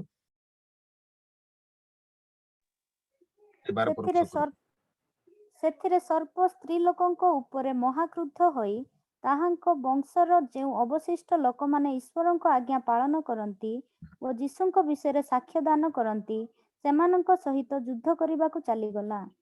ଦେଖନ୍ତୁ ଯେଉଁ ବଂଶର ଅବଶିଷ୍ଟ ଲୋକମାନେ ଈଶ୍ୱରଙ୍କ ଆଜ୍ଞା ପାଳନ କରନ୍ତି ଓ ଯୀଶୁଙ୍କ ବିଷୟରେ ସାକ୍ଷ୍ୟ ଦାନ କରନ୍ତି। ସେଇ ସମୟରେ ବି ମୋ ପ୍ରିୟ ମାନେ ଅନେକ ଈଶ୍ୱରଙ୍କର ଆଜ୍ଞା ପାଳନକାରୀ ମାନେ ଥିବେ, ସେମାନେ ପରିବର୍ତ୍ତନ ହେଇଥିବେ। ସେମାନେ 1,40,000 ଜିହୁଦୀ ମାନଙ୍କର ପ୍ରଚାର ଦ୍ୱାରା 3 ଜଣ ଦୂତ ମାନେ ଉଡି ଉଡି ପ୍ରଚାର କରିବେ, ସେମାନଙ୍କର ପ୍ରଚାର ଦ୍ୱାରା ସେମାନେ ପରିବର୍ତ୍ତନ ହେଇଥିବେ।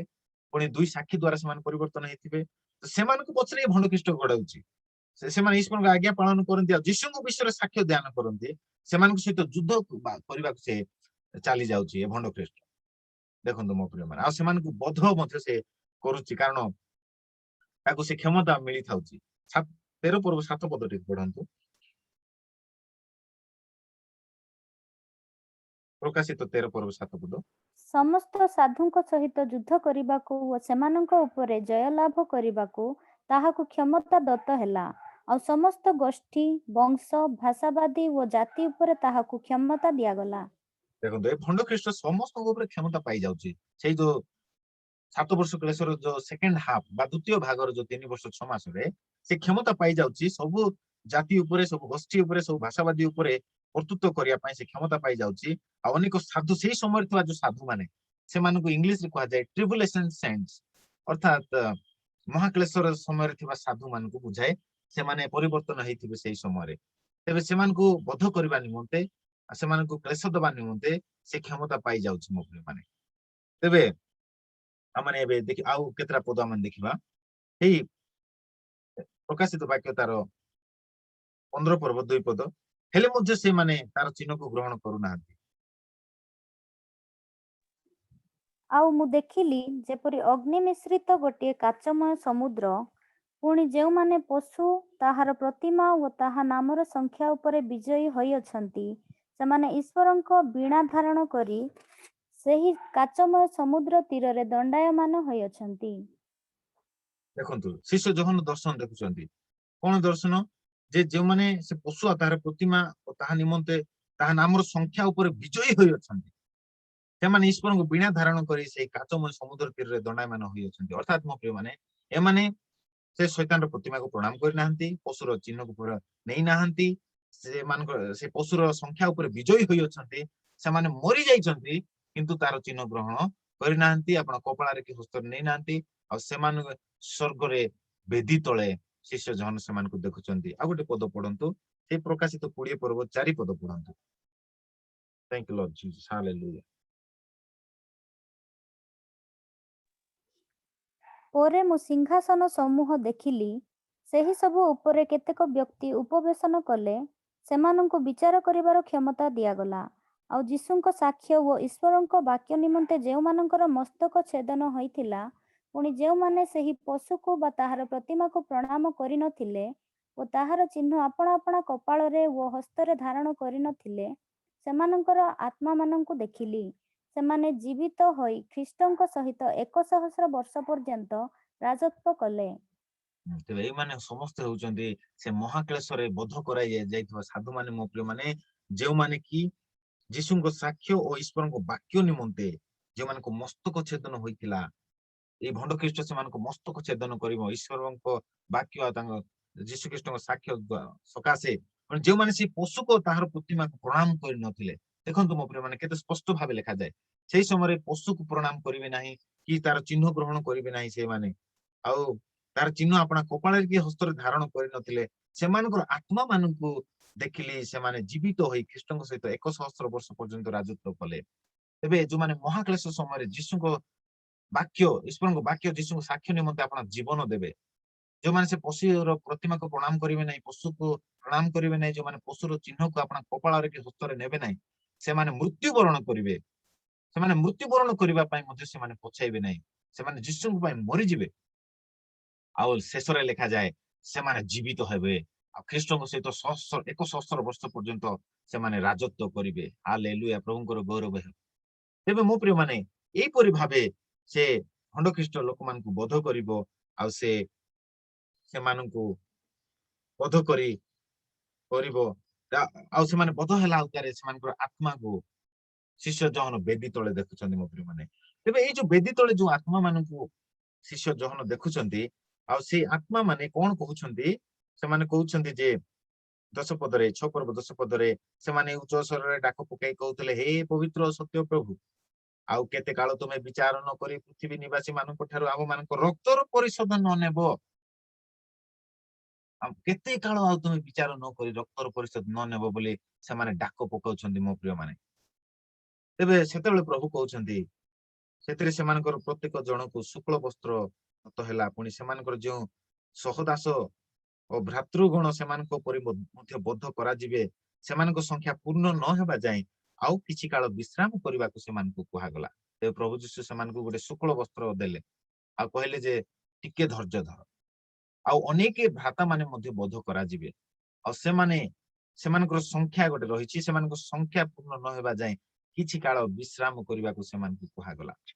ତେବେ ଏଇ ଯୋଉ ଆମେ ଦେଖିପାରୁଛୁ ବେଦୀ ତଳେ ସେମାନେ କହୁଛନ୍ତି ପ୍ରଭୁଙ୍କୁ, ପ୍ରଭୁ ତୁମେ ବିଚାର କର, ଏମାନେ ଏ ଭଣ୍ଡ ଖ୍ରୀଷ୍ଟ ଆମମାନଙ୍କର ମସ୍ତକ ଛେଦନ କରିଛି, ଆମମାନଙ୍କୁ ହତ୍ୟା କରିଛି, ଆମମାନଙ୍କୁ ରକ୍ତ ଝରେଇଛି।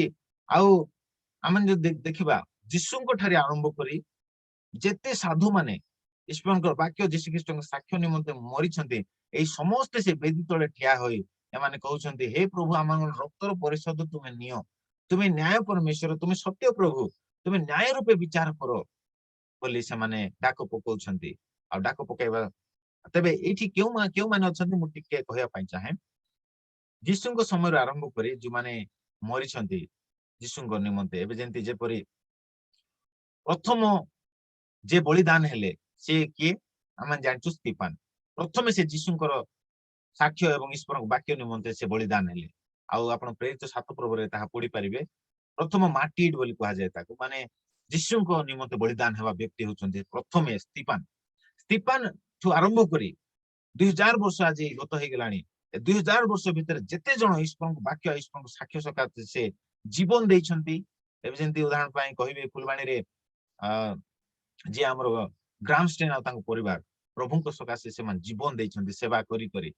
এই ପ୍ରକାର ଅନେକ ଉଦାହରଣ ରହିଛି ମୋ ପ୍ରିୟ ମାନେ। ଥୋମା ଭାରତକୁ ଆସିଲେ ଆଉ ସେ ମଧ୍ୟ ହତ୍ୟା କରାଗଲେ। ଅନେକ ଏ ପ୍ରକାର ସାଧୁ ମାନେ ଦୁଷ୍ଟ ଲୋକମାନେ ହତ୍ୟା କରିଛନ୍ତି, ଆଉ ସେମାନେ ସେ ବେଦୀ ତଳେ କହୁଛନ୍ତି, ପ୍ରଭୁ ଆମମାନଙ୍କ ରକ୍ତ ଝରିଛି ପ୍ରଭୁ, ଆଉ ଆମମାନଙ୍କ ରକ୍ତର ପରିଶୋଧ ତୁମେ ନିଅ ପ୍ରଭୁ ବୋଲି, ତୁମେ ତ ନ୍ୟାୟକର୍ତ୍ତା, ତୁମେ ନ୍ୟାୟ ଭାବେ ବିଚାର କର ବୋଲି ସେଇ ସମୟରୁ ଆରମ୍ଭ କରି ମାନେ ମହାକ୍ଲେଶ ସମୟରେ ମଧ୍ୟ ଯୋଉ ପଞ୍ଚମ ମୁଦ୍ରା ଭାଙ୍ଗିବା ସମୟରେ ମାନେ ଯେତେ ସବୁ ସାଧୁ ମାନେ ହତ୍ୟା କରାଯାଇଥିବେ ଆମେ ଦେଖିପାରୁଛୁ। ଦ୍ୱିତୀୟ ମୁଦ୍ରା, ତୃତୀୟ ମୁଦ୍ରା, ଦ୍ୱିତୀୟ ମୁଦ୍ରାରେ ଖଡ୍ଗ ଦ୍ୱାରା ହତ୍ୟା କରାଯିବେ, ତୃତୀୟ ମୁଦ୍ରାରେ ଦୁର୍ଭିକ୍ଷ ଦ୍ୱାରା ହତ୍ୟା କରାଯିବେ, ଚତୁର୍ଥ ମୁଦ୍ରାରେ ଖଡ୍ଗ ଦ୍ୱାରା ମୃତ୍ୟୁ ଦ୍ୱାରା ହତ୍ୟା କରିବେ। ଖଡ୍ଗ, ଦୁର୍ଭିକ୍ଷ, ମହାମାରୀ ଆଉ ବନ୍ୟ ପଶୁ ମାନଙ୍କ ଦ୍ୱାରା ଈଶ୍ୱରଙ୍କ ଦାସ ଦାସୀ ମାନେ ହତ୍ୟା କରାଯିବେ। ମୋ ପ୍ରିୟ ମାନେ ଏଇ ସମସ୍ତ ସାଧୁ ମାନଙ୍କର ଆତ୍ମା ବେଦୀ ତଳେ ଠିଆ ହୋଇ ଯୀଶୁଙ୍କୁ କହୁଛନ୍ତି, ହେ ସତ୍ୟ ପ୍ରଭୁ, ଏ ନ୍ୟାୟ ରୂପେ ବିଚାର କର୍ତ୍ତା, ପବିତ୍ର ଏବଂ ସତ୍ୟ ପ୍ରଭୁ, ତୁମେ କେତେ କାଳ ବିଚାର ନ କରି ପୃଥିବୀ ନିବାସୀ ମାନଙ୍କ ଠାରୁ ଆମ ମାନଙ୍କ ରକ୍ତର ପରିଶୋଧ ନ ନେବ? ତେବେ ପ୍ରଭୁ କଣ କହିଲେ? ସେମାନଙ୍କୁ ଗୋଟେ ଶୁକ୍ଳ ବସ୍ତ୍ର ଦେଲେ। ଶୁକ୍ଳ ବସ୍ତ୍ରର ଅର୍ଥ ପ୍ରଭୁ ସେମାନଙ୍କୁ ସାନ୍ତ୍ୱନା ଦେଲେ। ଶୁକ୍ଳ ବସ୍ତ୍ରର ଅର୍ଥ ଶାନ୍ତି, ଆଉ ପ୍ରଭୁ ସେମାନଙ୍କୁ ସାନ୍ତ୍ୱନା ଦେଲେ ଆଉ କହିଲେ ଯେ କିଛି କାଳ ଅପେକ୍ଷା କର, ଆହୁରି କିଛି ଜଣ। ଏବେ ତ କେତେ କୋଉ ମୁଦ୍ରା ଚାଲିଛି? ପଞ୍ଚମ ମୁଦ୍ରା। ଷଷ୍ଠ ମୁଦ୍ରା ଅଛି, ତାପରେ ତୁରୀ ଗୁଡାକ ଅଛି, ତାପରେ ଆଉ ସପ୍ତ ତୁରୀ ସପ୍ତ ପାତ୍ର ଜଜମେଣ୍ଟ ବି ଅଛି। ତ ଏଇ ସମୟ ଭିତରେ ଆଉ ଅନେକ ଦାସ ଦାସୀକୁ ବୋଧ କରାଯାଉଛି ମୋ ପ୍ରିୟ ମାନେ, ଆଉ ଏ ଭଣ୍ଡ ଖ୍ରୀଷ୍ଟ ବୋଧ କରୁଛି। ତେବେ ଏଇ ବୋଧ କରିବା ସେଇ ଦାସ ଦାସୀ ମାନେ ଯେତେବେଳେ ପ୍ରଭୁଙ୍କ ସାମ୍ନାରେ ଠିଆ ହଉଛନ୍ତି, ପ୍ରଭୁ ତାଙ୍କୁ ଏକ ଶୁକ୍ଳ ବସ୍ତ୍ର ଦଉଛନ୍ତି। ଏ ଶୁକ୍ଳ ବସ୍ତ୍ର ହଉଛି ଧାର୍ମିକତାର ବସ୍ତ୍ର, ବା ଏ ଶୁକ୍ଳ ବସ୍ତ୍ର ହଉଛି ପରିତ୍ରାଣର ବସ୍ତ୍ର, ଆଉ ଏ ଶୁକ୍ଳ ବସ୍ତ୍ର ହଉଛି ଶୁଦ୍ଧ ଆଉ ପବିତ୍ର ଜୀବନ କାଟିଥିବା ବସ୍ତ୍ର। ପ୍ରଭୁ ସେଇ ସ୍ଥାନରେ ଏକ ପୁରସ୍କାର ସ୍ୱରୂପ ସମସ୍ତଙ୍କୁ ପ୍ରଭୁ ଦଉଛନ୍ତି, ଯାହାକି ଚାରି ପର୍ବରେ ମଧ୍ୟ ଆମେ ଦେଖି ଯାଇଛୁ। ମାନେ କେଉଁ କେଉଁ ପୁରସ୍କାର ପ୍ରଭୁ ଦେବେ ସେ ସବୁ ଆମେ ଗତ ଦିନ ମାନଙ୍କରେ ଆମେ ଅଧ୍ୟୟନ କରିଥିଲୁ। ତେବେ ଆଜି ଏତିକି ଜାଣିବା, ଶୁକ୍ଳ ବସ୍ତ୍ରର ଅର୍ଥ ହଉଛି ପ୍ରଭୁ କହନ୍ତି ଆଉ କିଛି କାଳ ବିଶ୍ରାମ କର, ଆଉ କିଛି କାଳ ରେଷ୍ଟ କର, ଆଉ କିଛି କାଳ ଧୈର୍ଯ୍ୟ ଧର ବୋଲି ପ୍ରଭୁ କହନ୍ତି ମୋ ପ୍ରିୟ ମାନେ। ଆଉ ଅନେକ ପ୍ରଭୁଙ୍କ ନିମନ୍ତେ ପ୍ରାଣ ଆଗକୁ ଦେବାକୁ ଯାଉଛନ୍ତି, ଆଉ ସେଥିପାଇଁ କିଛି କାଳ ଧୈର୍ଯ୍ୟ ଧର ବୋଲି ପ୍ରଭୁ କହନ୍ତି। ପ୍ରକାଶିତ ତାର 13 ପର୍ବ 15 ପଦ ଦେଖନ୍ତୁ, ଯେ ଆହୁରି ଅନେକ ଲୋକ ମଧ୍ୟ ହତ୍ୟା କରାଯିବ। ପ୍ରକାଶିତ 13 ପର୍ବ 15 ପଦ।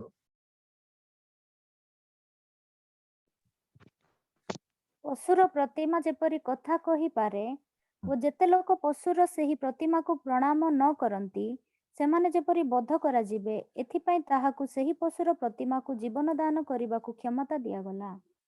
ସେମାନେ ପଶୁର ପ୍ରତିମାକୁ ପ୍ରଣାମ ନ କରନ୍ତି, ସେମାନଙ୍କୁ ମଧ୍ୟ ବଧ କରିବ। ତାପରେ ଆମେ ଦେଖିବା 16 ପର୍ବ ତାର 5, 6, 7 ପଦ। ପ୍ରକାଶିତ 16 ସେତେବେଳେ ମୁଁ ଜଳାଧିପତି ଦୂତଙ୍କୁ ଏହା କହିବାର ଶୁଣିଲି, ହେ ବର୍ତ୍ତମାନ ଓ ଭୂତ ପୁଣି ପବିତ୍ର ଯେ ତୁମ୍ଭେ ନ୍ୟାୟକର୍ତ୍ତା ବୋଲି ଏପରି ବିଚାର କରିଅଛ, ଯେଣୁ ସେମାନେ ସାଧୁମାନଙ୍କର ଓ ଭାବବାଦୀ ମାନଙ୍କର ରକ୍ତପାତ କରିଥିଲେ, ଆଉ ତୁମ୍ଭେ ସେମାନଙ୍କୁ ପାନ କରିବା ନିମନ୍ତେ ରକ୍ତ ଦେଇଅଛ, ସେମାନେ ସେଥିରେ ଯୋଗ୍ୟ। 7 ପଦ। ସେତେବେଳେ ମୁଁ ବେଦୀ ଏହା କହିବାର ଶୁଣିଲି, ହଁ ହେ ପ୍ରଭୁ ସର୍ବଶକ୍ତିମାନ ଈଶ୍ୱର, ତୁମ୍ଭର ସମସ୍ତ ବିଚାର ସତ୍ୟ ଓ ଯଥାର୍ଥ। ଦେଖନ୍ତୁ କେତେ ସ୍ପଷ୍ଟ ଭାବେ ଲେଖାଯାଏ ମୋ ପ୍ରିୟ ମାନେ। ଆଉ ସେ ନ୍ୟାୟକର୍ତ୍ତା ନ୍ୟାୟ ଭାବରେ ସେ ବିଚାର କରିଅଛନ୍ତି ବୋଲି କୁହାଯାଏ, ଯାହାକି ସପ୍ତ ତୁରୀ ଜଜମେଣ୍ଟ ବା ସପ୍ତ ପାତ୍ର ଜଜମେଣ୍ଟ। ଏଇ ସପ୍ତ ତୁରୀ ଆଉ ସପ୍ତ ପାତ୍ର ଜଜମେଣ୍ଟ ହଉଛି ଈଶ୍ୱରଙ୍କର ମହାକ୍ରୋଧ, ଯାହାକି ଏଇ ପାପୀ ଜଗତର ବର୍ତ୍ତିବାକୁ ଯାଉଛି ମୋ ପ୍ରିୟ ମାନେ। ଷଷ୍ଠ ମୁଦ୍ରାରୁ ଆରମ୍ଭ ହେଇଯିବ। ମାନେ ପଞ୍ଚମ ମୁଦ୍ରା ଆଜି ପଢୁଛୁ ନା, ଷଷ୍ଠ ମୁଦ୍ରାରୁ ଈଶ୍ୱରଙ୍କ କ୍ରୋଧ ପୃଥିବୀରେ ଢଳାଯିବ। ଈଶ୍ୱରଙ୍କ କ୍ରୋଧର ସମୟ ଆରମ୍ଭ ହେଇଯିବ। ପ୍ରଭୁ ବିଚାର କରିବାକୁ ଆରମ୍ଭ କରିବେ। ବିଚାର ବୋଲି କହିଲେ ପନିଶମେଣ୍ଟ ଦେବାକୁ ଆରମ୍ଭ କରିବେ। ଏମିତି ଭଣ୍ଡ ଖ୍ରୀଷ୍ଟର ଶାସନକୁ ପନିଶମେଣ୍ଟ ଦେବେ, ତାଙ୍କର ସୈନ୍ୟ ଦଳ ମାନଙ୍କୁ ପନିଶମେଣ୍ଟ ଦେବେ। ଯେତେ ପାପୀ ଅଧର୍ମାଚାରୀ ଯୋଉମାନେ ଯୀଶୁଙ୍କର ଈଶ୍ୱରଙ୍କର ସାକ୍ଷ୍ୟ ଆଉ ଯୀଶୁଖ୍ରୀଷ୍ଟଙ୍କର ବାକ୍ୟ ସକାଶେ ଯୋଉମାନେ ହତ ହେଇଛନ୍ତି ବା ସେମାନଙ୍କୁ ଯୋଉମାନେ ବଧ କରିଛନ୍ତି, ସେମାନଙ୍କ ଉପରେ ପ୍ରଭୁଙ୍କର କ୍ରୋଧ ବର୍ତ୍ତିବ ମୋ ପ୍ରିୟ ମାନେ। ସେଇ ସମୟରେ ସପ୍ତ ତୁରୀ ଦ୍ଵାରା ଆଉ ସପ୍ତ ପାତ୍ର ଦ୍ଵାରା। ଆଉ 6 ନମ୍ବର ମୁଦ୍ରାରୁ ତାହା ଆରମ୍ଭ ହେଇଯିବ। 5 ନମ୍ବର ମୁଦ୍ରାରେ ସବୁ ସାଧୁ ମାନଙ୍କୁ ବଧ କରିଦଉଛି ନା ସିଏ। ଆଉ ସେଥିପାଇଁ ଏଇ ମହା କ୍ରୋଧ ଢଳାଯିବ ବୋଲି ମାନେ ଲେଖାଯାଏ। ଆଉ ସପ୍ତ ତୁରୀ ଆଉ ସପ୍ତ ପାତ୍ର ଦ୍ଵାରା ଈଶ୍ୱରଙ୍କ ମହାକ୍ରୋଧ ପୃଥିବୀରେ ଢଳାଯିବ। ଦେଖନ୍ତୁ ଏଠି ସ୍ପଷ୍ଟ ଭାବେ ଲେଖାଯାଏ, ସେତେବେଳେ ମୁଁ ବେଦୀ ଏହା କହିବାର ଶୁଣିଲି, ହଁ ହେ ପ୍ରଭୁ ସର୍ବଶକ୍ତିମାନ ଈଶ୍ୱର। 6 ପଦରେ ଲେଖାଯାଏ, ଯେଣୁ ସେମାନେ ସାଧୁମାନଙ୍କର ଭାବବାଦୀ ମାନଙ୍କର ରକ୍ତପାତ କରିଥିଲେ, ଆଉ ତୁମେ ସେମାନଙ୍କୁ ପାନ କରିବା ନିମନ୍ତେ ରକ୍ତ ଦେଇଅଛ, ସେମାନେ ସେଥିରୁ ହିଁ ଯୋଗ୍ୟ। ମାନେ ସେଇ ସମୟରେ ଦେଖନ୍ତୁ, ଯେତେବେଳେ ତୁରୀ ବାଜିବ ସେତେବେଳେ ନିର୍ଝର ସମୂହ ରକ୍ତରେ ପରିଣତ ହେଇଯିବ। ଯେତେବେଳେ ତୁରୀ ବାଜିବ ସମୁଦ୍ରର ଅଧିକ ଜଳ ରକ୍ତରେ ପରିଣତ ହେଇଯିବ। ସେ ଲୋକମାନେ, ସେଇ ପାପୀ ମନୁଷ୍ୟ ମାନେ, ସେଇ ସମୟରେ ଦୁଷ୍ଟ ଲୋକମାନେ, ଯୋଉମାନେ ପ୍ରଭୁଙ୍କ ଲୋକମାନେ ହତ୍ୟା କରିଥିବେ, ସେମାନେ ପାଣି ବଦଳରେ ରକ୍ତ ପିଇବାକୁ ବାଧ୍ୟ ହେବେ। ମାନେ ଏ ପ୍ରକାର ଭୟଙ୍କର ଈଶ୍ୱରଙ୍କ କ୍ରୋଧ ସେଇ ସମୟରେ ବର୍ତ୍ତିବ ମୋ ପ୍ରିୟ ମାନେ। ଏବେ ମାନେ ତାପରେ ଏଠାରେ ଲେଖାଯାଏ, ସେତେବେଳେ ମୁଁ ବେଦୀ ଏହା କହିବାର ଶୁଣିଲି, ହେ ପ୍ରଭୁ ସର୍ବଶକ୍ତିମାନ ଈଶ୍ୱର, ତୁମର ସମସ୍ତ ବିଚାର ସତ୍ୟ ଓ ଯଥାର୍ଥ। ପ୍ରଭୁ ରକ୍ତର ପରିଶୋଧ ନେବେ ମୋ ପ୍ରିୟ ମାନେ। ସେମାନେ ସାଧୁମାନେ ପ୍ରାର୍ଥନା କରୁଛନ୍ତି ବେଦୀ ତଳେ, ହେ ପ୍ରଭୁ ଆଉ ତୁମେ ଆଉ କେତେ କାଳ ପୃଥିବୀ ନିବାସୀ ମାନଙ୍କୁ ବିଚାର ନ କରି ଆମମାନଙ୍କ ରକ୍ତର ପରିଶୋଧ ନ ନେବ? ସେତେବେଳେ ପ୍ରଭୁ କହୁଛନ୍ତି ଆଉ ଅଳ୍ପ କାଳ ଧୈର୍ଯ୍ୟ ଧର। ଆଉ ସେମାନେ ଅଳ୍ପ କାଳ ଧୈର୍ଯ୍ୟ ଧରିଲା, ଆଉ ତାରେ ତୁରୀ ବାଜିବାଟା ଆରମ୍ଭ ହେବ। ଯେତେବେଳେ ଷଷ୍ଠ ମୁଦ୍ରା ଭାଙ୍ଗିଦେବେ ପ୍ରଭୁ ଯୀଶୁ, ଆରମ୍ଭ ହେଇଯିବ ମୋ ପ୍ରିୟ ମାନେ ଈଶ୍ୱରଙ୍କ କ୍ରୋଧ। ପଢନ୍ତୁ ତ ଏଇ 6 ପର୍ବ ଆଉ ତାର ପ୍ରକାଶିତ 6 ପର୍ବ 16-17 ପଦ ଟିକେ ପଢନ୍ତୁ। କାଲି ଆମେ ଏଟା ବିସ୍ତୀର୍ଣ୍ଣ ଭାବରେ ଷ୍ଟଡି କରିବା। ପୁଣି ସେମାନେ ପର୍ବତ ଓ ଶୈଳ ମାନଙ୍କୁ କହିଲେ, ଆମ୍ଭମାନଙ୍କ ଉପରେ ପଡି ସିଂହାସନ ପବିତ୍ର ବ୍ୟକ୍ତିଙ୍କ ଛାମୁରୁ ଓ ମେଷ ଶାବକଙ୍କ କ୍ରୋଧରୁ ଆମ୍ଭମାନଙ୍କୁ ଲୁଚାଇ ରଖ, କାରଣ ସେମାନଙ୍କ କ୍ରୋଧର ମହାଦିନ ଉପସ୍ଥିତ ହୋଇଅଛି, ଆଉ କିଏ ଠିଆ ହୋଇପାରେ? ଆଉ କିଏ ଠିଆ ହେଇପରେ? ଦେଖନ୍ତୁ ପର୍ବତ ଶୈଳ ମାନଙ୍କୁ ସେଇ ସମୟର ଲୋକମାନେ କହିବେ ଯେ ଏହି ସିଂହାସନ ଉପବିଷ୍ଟ ବ୍ୟକ୍ତିଙ୍କ ଛାମୁରୁ ମେଷ ଶାବକଙ୍କ କ୍ରୋଧରୁ ଆମମାନଙ୍କୁ ଲୁଚାଇ ରଖ, କାରଣ ସେମାନଙ୍କ କ୍ରୋଧର ମହାଦିନ ଉପସ୍ଥିତ ହୋଇଅଛି, ଆଉ କିଏ ଠିଆ ହୋଇପାରେ? ଏଇ ଷଷ୍ଠ ମୁଦ୍ରା ଯେତେବେଳେ ପ୍ରଭୁ ଯୀଶୁ ସ୍ୱର୍ଗରେ ଭାଙ୍ଗିବେ, ସେତେବେଳେ ଈଶ୍ୱରଙ୍କର ଆଉ ମେଷ ଶାବକଙ୍କର ଅର୍ଥାତ୍ ଯୀଶୁଙ୍କର ମହାକ୍ରୋଧ ଆରମ୍ଭ ହେଇଯିବ। ମୋ ପ୍ରିୟ ମାନେ, ଲୋକମାନେ ପର୍ବତ ଶୈଳ ଭିତରେ ଯାଇ ଲୁଚିବେ ଆଉ କହିବେ ଯେ ଆମକୁ ରକ୍ଷା କର ବୋଲି। ପର୍ବତ ମାନେ ଗଭୀର ଗୁମ୍ଫା ଗୁଡାକ, ଆଜି ଆପଣ ମାନେ ଜାଣିବେ ବିଲ୍ ଗେଟ୍ ଗୋଟେ ବହୁତ ବଡ ଗଭୀର ଗାତ ବନେଇଛି, ବହୁତ ବଡ ଟନେଲ ବନେଇଛି, ଯେତେବେଳେ ବିଶ୍ୱଯୁଦ୍ଧ ହବ ସେ ଭିତରେ ଲୁଚିବା ପାଇଁ। ଆଜି ବି ଅନେକ ବଡ ବଡ ଉଦ୍ୟୋଗପତି ମାନେ, ବଡ ବଡ ବିଜନେସମ୍ୟାନ ମାନେ, ବଡ ବଡ ଧନୀ ମାନେ, ସେମାନେ ଏମିତି କରୁଛନ୍ତି। ପୃଥିବୀ ଭିତରେ ଅଣ୍ଡରଗ୍ରାଉଣ୍ଡ ସେଫ୍ଟି ପ୍ଲେସ୍ ସେମାନେ ବନାଉଛନ୍ତି, କାହିଁକିନା ସେମାନେ ଜାଣିଛନ୍ତି ଯେ ବିଶ୍ୱଯୁଦ୍ଧ ହେବାକୁ ଯାଉଛି। ଆଉ ସେଥିପାଇଁ ସେମାନେ ନିଜକୁ ରକ୍ଷା କରିବା ପାଇଁ ଗ୍ରାଉଣ୍ଡରେ ସେମାନେ ଗୁପ୍ତ କୋଠରୀ ଗୁଡାକ ସେମାନେ ନିର୍ମାଣ କରୁଛନ୍ତି, ଗୁପ୍ତ ଘର ଯାକ ନିର୍ମାଣ କରୁଛନ୍ତି ଭିତରେ ଲୁଚିବା ପାଇଁ। ଆଉ କିଏ କିଏ ତ ଚନ୍ଦ୍ରରେ ଲୁଚିବା ପାଇଁ, ଚନ୍ଦ୍ରରେ ଯିବା ପାଇଁ, ଚନ୍ଦ୍ରରେ ଘର କରିବା ପାଇଁ ସେମାନେ ରେଡି ହଉଛନ୍ତି, କାରଣ ସେମାନେ ଜାଣିଛନ୍ତି ଯେ ବିଶ୍ୱଯୁଦ୍ଧ ହବ, ପୃଥିବୀ ଧ୍ୱଂସ ହେବାକୁ ଯାଉଛି। ଆଉ ସେମାନେ ନିଜକୁ ରକ୍ଷା କରିବା ପାଇଁ ସେ ସବୁ ଅଲରେଡି ବନେଇ ସାରିଲେଣି। ଦେଖନ୍ତୁ ସେଥିପାଇଁ ଏଠାରେ ଲେଖାଯାଏ, ସେମାନେ ପର୍ବତ ଓ ଶୈଳ ମାନଙ୍କୁ କହିଲେ, ଆମମାନଙ୍କ ଉପରେ ପଡି ସିଂହାସନ ଉପବିଷ୍ଟ ବ୍ୟକ୍ତିଙ୍କ ଛାମୁରୁ ମେଷ ଶାବକଙ୍କ କ୍ରୋଧରୁ ଆମମାନଙ୍କୁ ଲୁଚାଇ ରଖ। ସେ ଯେତେ ଗଭୀର ଗାତ ଭିତରେ ପଶିଲେ ମଧ୍ୟ ଈଶ୍ୱରଙ୍କ କ୍ରୋଧରୁ ସେମାନେ ଆପଣଙ୍କୁ ଲୁଚାଇ ପାରିବେ ନାହିଁ।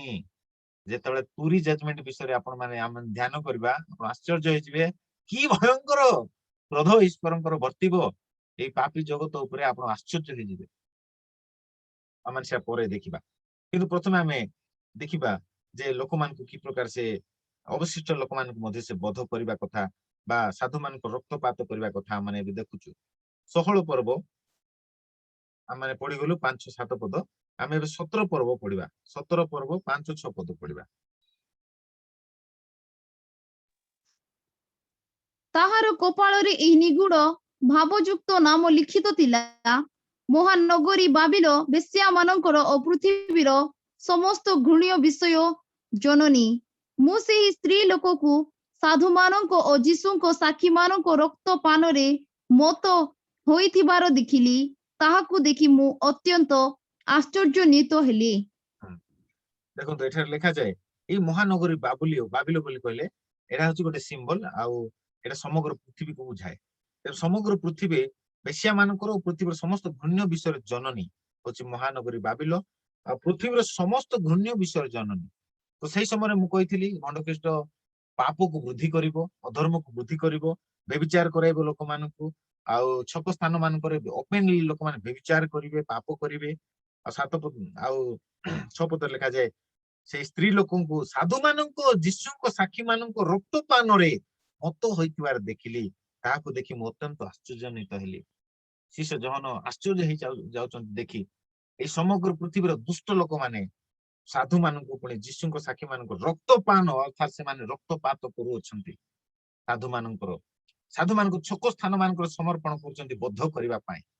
ଦେଖନ୍ତୁ ମୋ ପ୍ରିୟ ମାନେ, ଆମେ ଦେଖିପାରୁଛୁ ଯେ ହୋଲ ଟ୍ରିବୁଲେସନ ଟାଇମରେ ସାଧୁମାନଙ୍କ ରକ୍ତପାତ ଏ ଦୁଷ୍ଟ ଲୋକମାନେ କରୁଛନ୍ତି ମୋ ପ୍ରିୟ ମାନେ। ସେଥିପାଇଁ ପ୍ରଭୁ କହୁଛନ୍ତି ଆଉ କିଛି କାଳ ଅପେକ୍ଷା କର, ଆହୁରି ତୁମମାନଙ୍କର ଭ୍ରାତା ମାନେ ମଧ୍ୟ ବୋଧ କରାଯିବେ, ଆଉ ସେମାନଙ୍କର ସଂଖ୍ୟା ପୂର୍ଣ୍ଣ ହେବାର ଅଛି, ତାପରେ ଈଶ୍ୱରଙ୍କ ମହାକ୍ରୋଧ ବର୍ତ୍ତିବ ବୋଲି ପ୍ରଭୁ ଶିଷ୍ୟ ଯୋହନକୁ କହୁଛନ୍ତି। ଆହୁରି ଗୋଟେ ପଦ ଆମେ ଦେଖିଯିବା 18 ପର୍ବର 23 ଆଉ 24 ପଦ।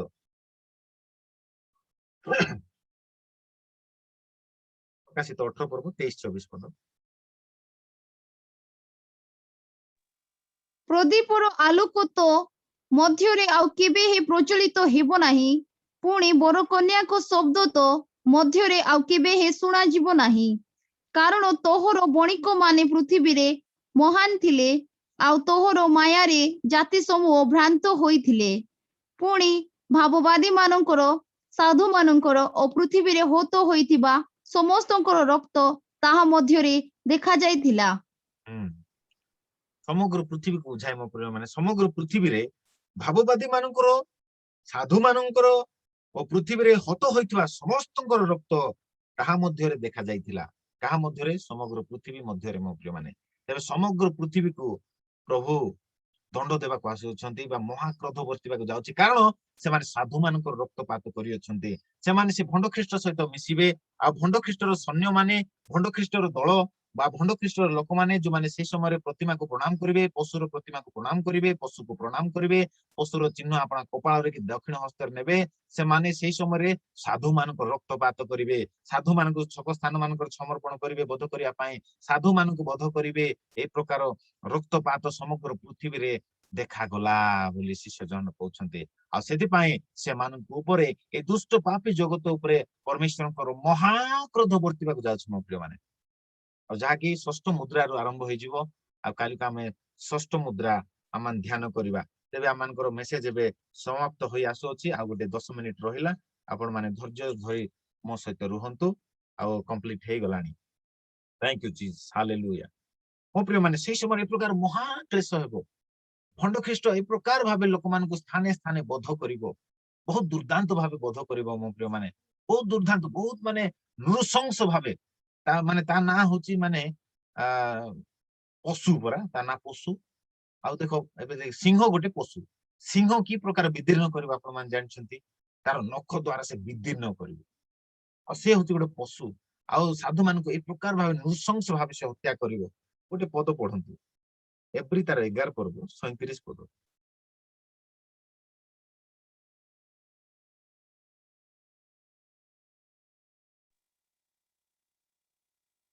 କେହି ଅବା ପ୍ରସ୍ତର ଘାତରେ ହତ, କେହି ଅବା ନିର୍ଯାତିତ, କେହି କରତ ଦ୍ୱାରା ଦ୍ୱିଖଣ୍ଡିତ, ପୁଣି କେହି ଅବା ଖଡ୍ଗ ଦ୍ୱାରା ନିହତ ହେଲେ, କେହି କେହି ମେଷ ଓ ଛାଳଗୋଳର ଚର୍ମରେ ଆଚ୍ଛାଦିତ, ଅଭାବଗ୍ରସ୍ତ, କ୍ଳିଷ୍ଟ ଓ ନିଗ୍ରହ ପ୍ରାପ୍ତ ହୋଇ 38 ବି ପଢି ଦିଅନ୍ତୁ। ପ୍ରାନ୍ତର ପର୍ବତ ଗୁହା ପୁଣି ପୃଥିବୀର ଗହ୍ୱର ଭ୍ରମଣ କଲେ, ଜଗତ ସେମାନଙ୍କର ଯୋଗ୍ୟ ନଥିଲା। ଦେଖନ୍ତୁ ମୋ ପ୍ରିୟ ମାନେ, ସେଇ ସମୟରେ ଏ ପ୍ରକାର ଭାବେ ସେ କ୍ଲେଶ ଦବ। ଲେଖାଯାଏ ପ୍ରସ୍ତରାଘାତରେ ହତ କରିବ ଲୋକମାନଙ୍କୁ, ଯେମିତି ସ୍ତିଫାନଙ୍କୁ ପ୍ରସ୍ତରାଘାତ ଦ୍ଵାରା ବଧ କରାଗଲା, ଠିକ ସେ ପ୍ରକାର ସେଇ ସମୟରେ ମଧ୍ୟ ପ୍ରସ୍ତରଘାତ ଦ୍ଵାରା ସେ ବଧ କରିବ।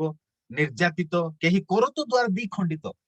ମୋ ପ୍ରିୟ ମାନେ ସେଇ ଆଦ୍ୟ ମଣ୍ଡଳରେ ମଧ୍ୟ ନୀର ରାଜା ଲୋକମାନଙ୍କୁ କରତ ଦ୍ଵାରା ଦୁଇ ଖଣ୍ଡ କରୁଥିଲା। ଯୋଉମାନେ ଯୀଶୁଖ୍ରୀଷ୍ଟଙ୍କର ବାକ୍ୟ ଆଉ ଈଶ୍ୱରଙ୍କ ବାକ୍ୟ ଆଉ ଯୀଶୁଖ୍ରୀଷ୍ଟଙ୍କ ସାକ୍ଷ୍ୟ ଦଉଥିଲେ, ସେମାନଙ୍କୁ ସେ କରତ ଦ୍ଵାରା ଦ୍ୱିଖଣ୍ଡିତ କରୁଥିଲା। ପୁଣି କେହି ଅବା ଖଡ୍ଗ ଦ୍ଵାରା ନିହତ ହଉଥିଲେ। ଲୋକମାନଙ୍କୁ ସେ ଏବେ ଯେମିତି ପାଉଲର ବେକକୁ ସେ କାଟି ଦେଇଥିଲା। ତେବେ କେହି କେହି ମେଷ ଓ ଛାଗରେ ଚର୍ମର ଆଚ୍ଛାଦିତ, ଅଭାବଗ୍ରସ୍ତ, କ୍ଳିଷ୍ଟ, ନିଗ୍ରହ ପ୍ରାପ୍ତ ହୋଇ, ମାନେ ସେଇ ସମୟରେ ମଧ୍ୟ ମାନେ ଜିହୁଦୀ ମାନେ ନିଜର ପ୍ରାଣକୁ ରକ୍ଷା କରିବା ପାଇଁ, ସେଇ ସମୟରେ ବିଶ୍ୱାସୀ ମାନେ ନିଜର ପ୍ରାଣକୁ ରକ୍ଷା କରିବା ପାଇଁ ସେମାନେ ପର୍ବତ ମାଳାକୁ ପଳେଇବେ। ସେମାନେ ନିଗ୍ରହ ପ୍ରାପ୍ତ ଲେଖାଯାଏ। ପୁଣି ପ୍ରାନ୍ତରକୁ ସେମାନେ ପଳାୟନ କରିବେ, ପର୍ବତ ମାଳାକୁ ପଳେଇ ଯିବେ, ଗୁହା ମଧ୍ୟରେ ଲୁଚିବେ, ପୃଥିବୀର ଗହ୍ୱର ଭ୍ରମଣ କଲେ, ଜଗତ ସେମାନଙ୍କର ଯୋଗ୍ୟ ନଥିଲା। ସେଇ ସମୟରେ ଜଗତ ପୁରା ପାପରେ ଭ୍ରଷ୍ଟ ହେଇଯାଇଥିବ, ଆଉ ଜଗତ ସେମାନଙ୍କର ଯୋଗ୍ୟ ନଥିବ। ଆଉ ପ୍ରଭୁ ସେମାନଙ୍କୁ କହିବେ, ଯେତେବେଳେ ଘୃଣ୍ୟ ଯୋଗ୍ୟ ବସ୍ତୁ ପବିତ୍ର ସ୍ଥାନରେ ବସିବ, ସେତେବେଳେ ତୁମେ ମାନେ ପର୍ବତ ମାଳକୁ ପଳେଇ ଯାଅ। ଆପଣ ପ୍ରାଣ ରକ୍ଷା କରିବା ପାଇଁ ଏପରିକି ଚଦର ମଧ୍ୟ ଆଣିବା ପାଇଁ ଗୃହ ମଧ୍ୟକୁ ଯାଅ ନାହିଁ, କାରଣ ସେଇ ସମୟରେ ଭୀଷଣ ସମୟ ଉପସ୍ଥିତ ହବ। ଏଥିପାଇଁ ତୁମେ ପଳାୟନ କର। ସେ ଲୋକମାନଙ୍କୁ କରତରେ ଦୁଇ ଖଣ୍ଡ କରିବ, ଖଡ୍ଗ ଦ୍ଵାରା ବଧ କରିବ, ପ୍ରସ୍ତରାଘାତରେ ବଧ କରିବ, ବନ୍ୟ ପଶୁ ମାନଙ୍କ ଦ୍ଵାରା ବଧ କରିବ, ମହାମାରୀ ଦ୍ଵାରା ବଧ କରିବ। এই ପ୍ରକାର ଭାବେ ସେ ବଧ କରିବ ମୋ ପ୍ରିୟ ମାନେ। ଆଉ ସେଥିପାଇଁ ତୁମେ ପଳାୟନ କର ବୋଲି ପ୍ରଭୁ ଆଗରୁ ସେ ଚେତନା ଦେଇଛନ୍ତି। ଏ ମହାକ୍ଲେଶ ସମୟର ଘଟଣାକୁ ପ୍ରଭୁ ମାଥି 24 ପର୍ବରେ ବର୍ଣ୍ଣନା କରିଛନ୍ତି ମୋ ପ୍ରିୟ ମାନେ। ତେବେ ଆମେ ଦେଖିପାରୁଛୁ ସେ କରତରେ ଦୁଇ ଖଣ୍ଡିତ କରିବ। ସେଥିପାଇଁ ବହୁତ ଭୟଙ୍କର ସମୟ ମୋ ପ୍ରିୟ ମାନେ ଆଉ ଆଦ୍ୟ ମଣ୍ଡଳରେ ଥିଲା। ଆଉ ସେଇ ସମୟରେ ତ ଆହୁରି ଆଠାରୁ ଅଧିକ ଭୟଙ୍କର ସାଧୁ ମାନଙ୍କୁ ସେ ବଧ କରିବ ମୋ ପ୍ରିୟ ମାନେ, ରକ୍ତପାତ ସେ କରିବ। ତେବେ ମୋ ପ୍ରିୟ ମାନେ ତ ସେଇ ସମୟରେ ମଧ୍ୟ ପ୍ରଭୁ ତାଙ୍କର ସନ୍ତାନ ସନ୍ତତି ମାନଙ୍କୁ ରକ୍ଷା କରିବେ। ଅନେକ ତ ପ୍ରଭୁଙ୍କ ନିମନ୍ତେ ବଳିଦାନ ହେବେ, ଆଉ ଅନେକଙ୍କୁ ପ୍ରଭୁ ସୁରକ୍ଷା ଦେବେ। ଆଉ ସେଇ ସମୟରେ ଯୋଉମାନେ ପ୍ରଭୁଙ୍କ ଠାରେ ଥାଇ ମରନ୍ତି, ସେମାନେ ଧନ୍ୟ ବୋଲି ଲେଖାଯାଏ। 14 ପର୍ବର ଶେଷ ଅଂଶ ଟିକେ ପଢନ୍ତୁ, ଶେଷ ପଦ 14 ପର୍ବର ସରି 14 ପର୍ବର 13 ପଦ ଟିକେ ପଢନ୍ତୁ। ପ୍ରକାଶିତ 14 ପର୍ବ 13 ପଦ।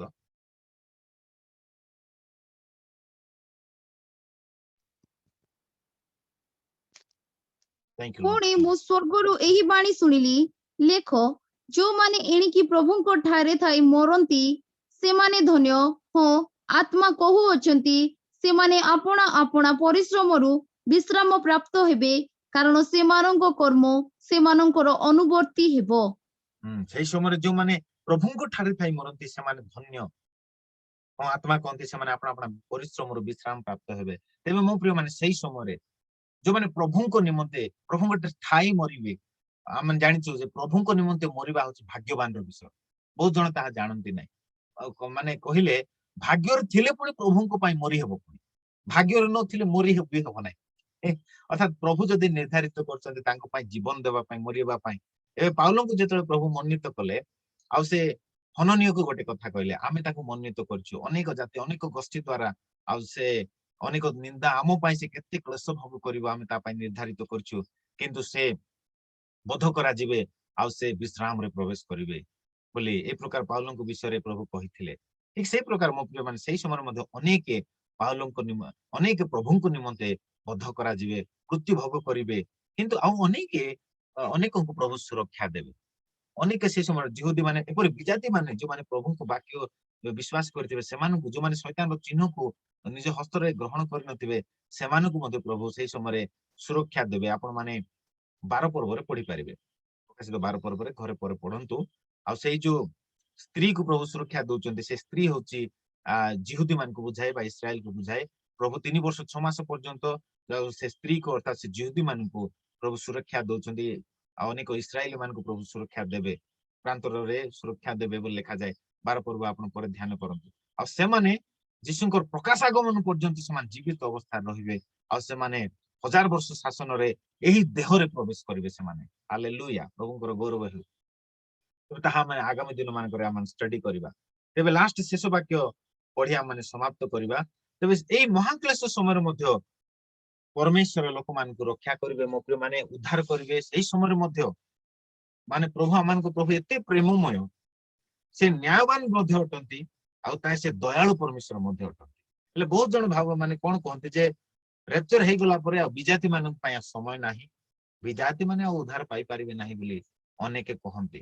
କିନ୍ତୁ ମୋ ପ୍ରିୟ ମାନେ ଆପଣ ଯଦି ସେଇ 7 ପର୍ବ ପ୍ରକାଶିତ 7 ପର୍ବ ଆଉ ତାର ଆପଣ ମାନେ ପଢିବେ, ତେବେ ସେଇ ସ୍ଥାନରେ ଲେଖାଯାଏ ଅନେକ ଜାତି ଅନେକ ଗୋଷ୍ଠୀ ଅନେକ ଭାଷାବାଦୀ 9 ପଦରେ ଲେଖାଯାଏ। ଏହାପରେ ମୁଁ ଦୃଷ୍ଟିପାତ କଲି, ଆଉ ଦେଖ ସର୍ବଜାତୀୟ ସର୍ବଗୋଷ୍ଠୀୟ ସର୍ବବଂଶୀୟ ସର୍ବଭାଷାବାଦୀ ଅଗଣ୍ୟ ଏକ ମହାଜନତା ଶୁକ୍ଳ ବସ୍ତ୍ର ପରିହିତ ହୋଇ ଖଦୁରୀ ବାହୁଙ୍ଗା ହସ୍ତରେ ଧରି ସିଂହାସନ ଶାବକଙ୍କ ସମ୍ମୁଖରେ ଦଣ୍ଡାୟମାନ ହୋଇଅଛନ୍ତି। ଅନେକ ଜାତି ଅନେକ ଭାଷାବାଦୀ ଅନେକ ଗୋଷ୍ଠୀ। ଦେଖନ୍ତୁ ମୋ ମାନେ 6 ପର୍ବରେ ଆମେ ଦେଖିଗଲୁ ପଞ୍ଚମ ମୁଦ୍ରା ବିଷୟରେ।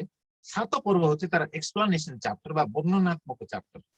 ଯୋଉମାନେ ସେ ବେଦି ତଳେ ଠିଆ ହେଇଛନ୍ତି ସେମାନେ ଜିହୁଦୀ ଲୋକମାନେ, ତତ୍ ସଙ୍ଗେ ସଙ୍ଗେ ସେମାନେ ବିଜାତି ମାନେ ମଧ୍ୟ ଯୋଉମାନେ କି ମହାକ୍ଲେଶରୁ ବାହାରି ଆସିଅଛନ୍ତି। ତା ପରପଦ ଗୁଡାକରେ ଲେଖାଗଲା, ସେମାନେ ଉଚ୍ଚ ସ୍ୱରରେ କହୁଅଛନ୍ତି ପରିତ୍ରାଣ ସିଂହାସନ ଉପବିଷ୍ଟ ଆମମାନଙ୍କୁ ଈଶ୍ୱରଙ୍କର ଓ ମେଷ ଶାବକଙ୍କର କାର୍ଯ୍ୟ। ପୁଣି ସମସ୍ତ ଦୂତ ସିଂହାସନ ପ୍ରାଚୀନ ବର୍ଗ ଚାରି ପ୍ରାଣୀଙ୍କ ଚତୁର୍ଦିଗରେ ଉଭା ହୋଇଅଛନ୍ତି, ଆଉ ସିଂହାସନ ସମ୍ମୁଖରେ ଉବୁଡ ହୋଇ ପଡି ଈଶ୍ୱରଙ୍କୁ ପ୍ରଣାମ କରି କହୁଅଛନ୍ତି, ଆମେନ, ପ୍ରଶଂସା ଗୌରବ ଜ୍ଞାନ ଧନ୍ୟବାଦ ସମ୍ଭ୍ରମ ପରାକ୍ରମ ଶକ୍ତି ଯୁଗେ ଯୁଗେ ଆମମାନଙ୍କ ଈଶ୍ୱରଙ୍କର, ଆମେନ। ପୁଣି ପ୍ରାଚୀନ ମାନଙ୍କ ମଧ୍ୟରୁ ଜଣେ ମତେ ପଚାରିଲେ, ଶୁକ୍ଳ ବସ୍ତ୍ର ପରିହିତ ଏହି ଲୋକମାନେ କିଏ? ଏଇ ଲୋକମାନେ କିଏ? ଯୋଉମାନେ ଅନେକ ଜାତି ଅନେକ ଭାଷାବାଦୀ ରୁ ଆସିଅଛନ୍ତି, ଏଇ ଲୋକମାନେ କିଏ ବୋଲି ଜଣେ ଦୂତ ଶିଷ୍ୟ ଯୋହନକୁ ପଚାରିଲେ। ସେତେବେଳେ ଶିଷ୍ୟ ଯୋହନ କହିଲେ, ଶୁକ୍ଳ ବସ୍ତ୍ର ପରିହିତ ଏଇ ଲୋକମାନେ କିଏ ବୋଲି ପଚାରିବାରୁ ସେମାନେ କେଉଁଠାରୁ ଆସୁଅଛନ୍ତି ବୋଲି ଦୂତ ପଚାରିଲେ। ସେତେବେଳେ ଶିଷ୍ୟ ଯୋହନ କହିଲେ 14 ପଦରେ, ମୁଁ ତାହାଙ୍କୁ କହିଲି, ହେ ମୋହର ପ୍ରଭୁ, ଆପଣ ହିଁ ତାହା ଜାଣନ୍ତି। ସେଥିରେ ସେ ମତେ କହିଲେ, ଏମାନେ ମହାକ୍ଲେଶରୁ ବାହାରି ଆସିଅଛନ୍ତି। ଅନେକ ଜାତି ଅନେକ ଗୋଷ୍ଠୀ ଅନେକ ଭାଷାବାଦୀର ଲୋକମାନେ ମହାକ୍ଲେଶରୁ ବାହାରି ଆସିଅଛନ୍ତି ବୋଲି ସେ ଦୂତ ସେଇ ଶିଷ୍ୟ ଯୋହନକୁ କହୁଛନ୍ତି ମୋ ପ୍ରିୟ ମାନେ। ତ ଏଇ ସ୍ଥାନରେ ଆମେ ଦେଖିପାରୁଛୁ ଟ୍ରିବୁଲେସନ ସେଣ୍ଟସ ଅର୍ଥାତ୍ ମହାକ୍ଲେଶରେ ଥିବା ସାଧୁ ମାନେ। ତେବେ ବହୁତ ଜଣ ଭାବନ୍ତି ଯେ ରେପ୍ଚର ପରେ ଆଉ ଖାଲି ଜିହୁଦୀ ମାନଙ୍କର ସମୟ, ଆଉ ଜିହୁଦୀ ମାନେ ହିଁ ରକ୍ଷା ପାଇବେ ବୋଲି ଅନେକ ଭାବନ୍ତି। କିନ୍ତୁ ମୋ ପ୍ରିୟ ମାନେ ଏଠାରେ ସ୍ପଷ୍ଟ ଲେଖାଯାଏ 7 ପର୍ବରେ କ୍ଲେଶ ସମୟରେ ମଧ୍ୟ ପ୍ରଭୁ ଦୟାଳୁ ଅଟନ୍ତି। ସେ माने गोटे भी आत्मा जेपरि नष्ट न हेबो किंतु समस्ते जे प्रकार यीशु ख्रीष्टଙ୍କ ठारे विश्वास करी परित्राण पाइबे एथिरे परमेश्वरଙ୍କର परम सन्तोष सेति पई से लास्ट मिनिट रे मध्य प्रभु अपेक्षा करिवे सेमान जेपरि फेरी रक्षा पाइबा निमंते द्वितीय पत्र 3 पर्व 9 पद लिखा जाय केही जेपरि विनष्ट हेबो एहा परमेश्वरଙ୍କ इच्छा नाही किंतु सेमान जेपरि आपण कुपथर फेरी बंचिबे एथिरे परमेश्वरଙ୍କର परम सन्तोष तापर सेही पद लिखा जाय द्वितीय पत्र 3 पर्व 9 पद माने पढ़िबा सेठार लिखा जाय ଟିକେ ଦେଖିବା ଦ୍ୱିତୀୟ ପତ୍ର 3 पर्व 9 पद ଆଉ ଏଟା ହଉଛି ଶେଷ ବାକ୍ୟ ଆଉ 5 ମିନିଟ ମୋ ସହିତ ଅପେକ୍ଷା କରନ୍ତୁ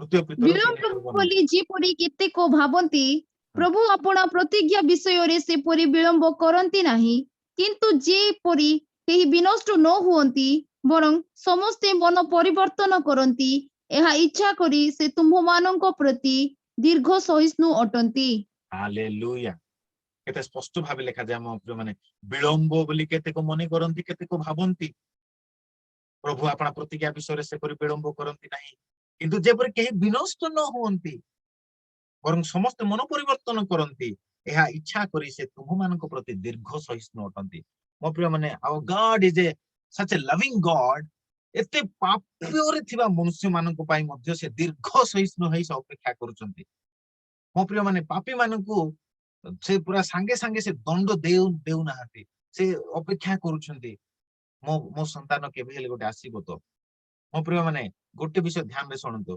परमेश्वर पाप को घृणा करती किंतु पापी को प्रेम करती आ से अपेक्षा करती जे से पापी मन परिवर्तन करी से पाप को परित्याग करी पाप को छाड़ी से पुनर्बार प्रभु निकट को फेरी आसीबो एतबे परमेश्वर आमानकर पिता अटंती अब्बा पिता अटंती से आमान को सृष्टि करी अचंती आ से आमान को निमंते से अपेक्षा करंती प्रत्येक दुष्ट पापी मानक पई मध्य से अपेक्षा करंती आ से जखिकी रुहंती केबे मो संतान फेरी आसीबो बोली कारण से मनुष्य को आपण सादृश्य एवं प्रतिमूर्ति रे से निर्माण करी अछंती आ सेति पई से शेष पर्यंत अपेक्षा करंती प्रत्येक सेकेंड रे से अपेक्षा करंती मो प्रिय माने जेतले गोटे पापी आपण मन परिवर्तन करी फेरी आसिले स्वर्ग रे महाआनंद हेबो बोली लिखा जाय स्वर्ग रे महाआनंद हेबो मो प्रिय माने ईश्वरଙ୍କ सम्मुखरे महाभोज हेबो महाआनंद हेबो गुटिए पापी जदि फेरी आसिले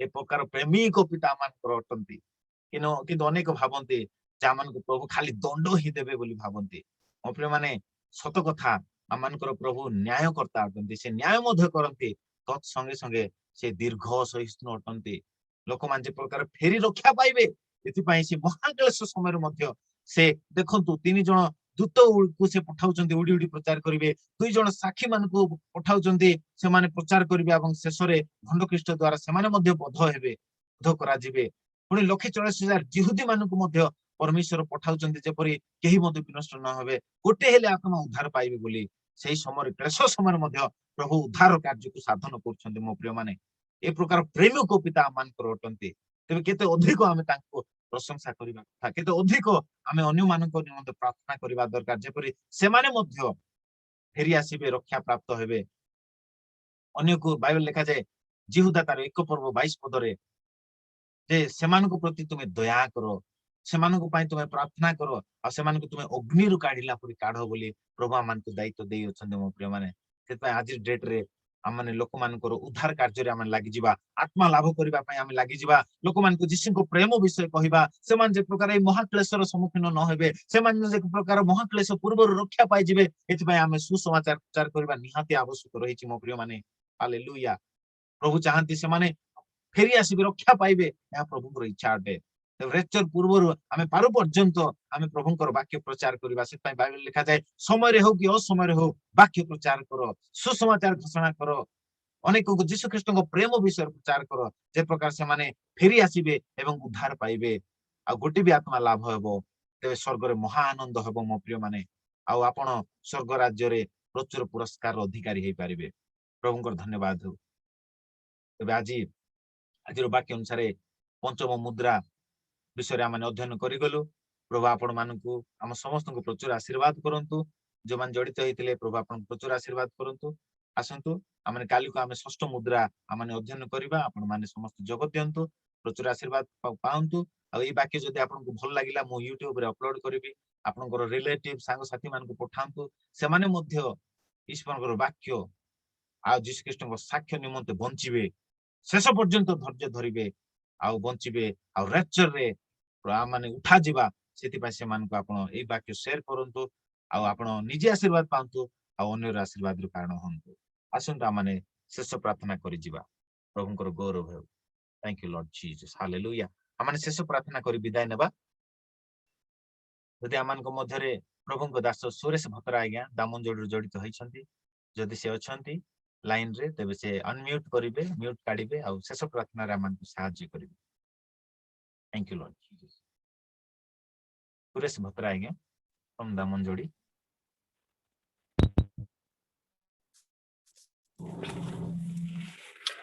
पवित्र पवित्र पवित्र सन्यादिवित सदाप्रभु परमेश्वर तुम धन्यवाद प्रशंसा गौरव करुअछे प्रभु परमेश्वर तुम्हें जे वाक्य रूपी परमेश्वर प्रभु परमेश्वर तुम मनोनीत दास प्रभु परमेश्वर तुम्हें जे मातार उदर पूर्व तुम्हें थिलो हो प्रभु परमेश्वर से प्रिय प्रभु पृथ्वी मध्य आनिल प्रभु दीर्घाय कल किंतु प्रिय परमेश्वर तुम योजना क्रमे तुम्हें ता मुख दे कथा कहवा निमंते तुम्हें बाछिल राजा प्रभु परमेश्वर आगामी विश्व रे हो प्रभु आगामी रिविलेशन विश्व रे तुम्हें तांको आत्मा के दे तुम्हें कार्य कराउछ सेति पे धन्यवाद दे पवित्र मो पिता प्रिय प्रभु जो आत्मा के दे तुम्हें आरंभ करे हो प्रभु परमेश्वर तुम्हें वक्ता स्वरूप अनेक जन के मध्य शस्य करी कथा कहउछ पवित्र मो पिता प्रिय परमेश्वर तुम्हें तांको जीवन रे कार्य साधन करो प्रभु परमेश्वर प्रत्येक वाक्य कार्य साधित हो प्रत्येक लोक मान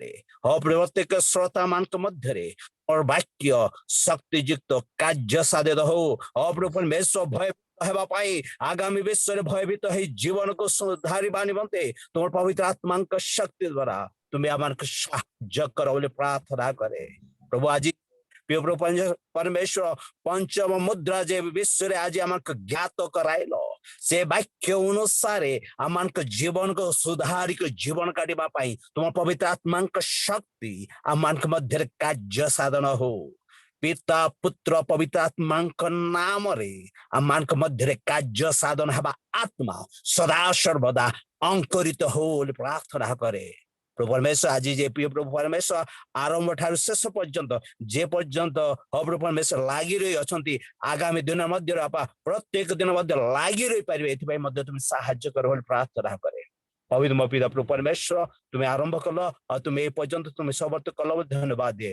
प्रभु परमेश्वर रात्र उपस्थित रही अच्छे स्वप्न माध्यम आमको कथा भी कह प्रभु परमेश्वर वाक्य विषय सदा सर्वदा आम जागृत कर प्रार्थना करे धन्यवाद प्रशंसा गौरव केवल तुम दे प्रार्थना प्रिय प्रभु यीशु नाम मांगुछु पिता आमेन आमेन आमेन आमेन आमेन बहुत धन्यवाद सर प्रभु आपन प्रचुर आशीर्वाद करंतु एवं तांगर गौरव निमंते व्यवहार करंतु आमाने शेष आशीर्वाद नहीं विदाय नबा शेष आशीर्वाद पूर्व अल्प सूचना रही काली को मध्य 12 घंटे समय पर्यंत हायर लाइफ कॉन्फ्रेंस रहिबो आ हायर लाइफ कॉन्फ्रेंस रे आमाने वाक्य रे की प्रकार परिपक्व होबा ईश्वर ठारे आमाने जीसु ख्रीष्ट विषय को ज्ञान रे की प्रकार परिपूर्ण होबा आ माने परिपक्व अवस्था को किपर जाई परिबा से विषय आमाने अध्ययन करूछु आपण माने जोग देई पारिबे सकाळ 12 घंटे पर्यंत पण काली को मध्य संध्या समय रे 8टार आरंभ करी 9टा अधे पर्यंत प्रोग्राम रहिबो आपण माने जोग देई पारिबे आपनकर फ्रेंड्स रिलेटिव्स मानन को आपण शेयर करि पारिबे आ निजे आशीर्वाद पाई पारिबे पुनी अन्यर आशीर्वाद कारण हेई पारिबे कारण परमेश्वर अब्राहम को आशीर्वाद कहले आ करिले आ कहले जे तुम द्वारा सकल 10टी आशीर्वाद प्राप्त हेबो तेबे मो प्रिय माने आज आमान जदि पृथ्वी रे अछु तेबे अनेक जाति अनेक गोष्ठीर आशीर्वाद निमंते प्रभु आमान को रखि अछंती तेबे मो प्रिय माने आमान निजे आशीर्वाद पाइबा निजे बंचिबा आ अन्य आशीर्वाद रो कारण हबा अन्य को बंचाइबा प्रभु हम समस्त को प्रचुर आशीर्वाद करंतु आपण ए वीडियोटी मो YouTube रे अपलोड कर देबी आपण माने पुनर्बार सुना जाइथिबा वाक्य प्रति आरो अधिक मनोयोगी आरो अधिक सुनंतु अधिक सुनले आपण भलो रूपे बुझी पारिबे आ आपण विश्वास स्तर रे मध्ये धीरे धीरे आपण अधिक रो अधिक वृद्धि प्राप्त होई पारिबे आ ए वाक्य को आपण निजर फ्रेंड्स रिलेटिव सांग साथी मान को शेयर करंतु आ अन्य आशीर्वाद रो कारण होंतु आसंता मन शेष आशीर्वाद ने विदाय नबा एतबेला आमानकर मध्यरे सुरेश भतरा आज्ञा अछंती तांको ही अनुरोध करबी से आमानको शेष आशीर्वाद देबे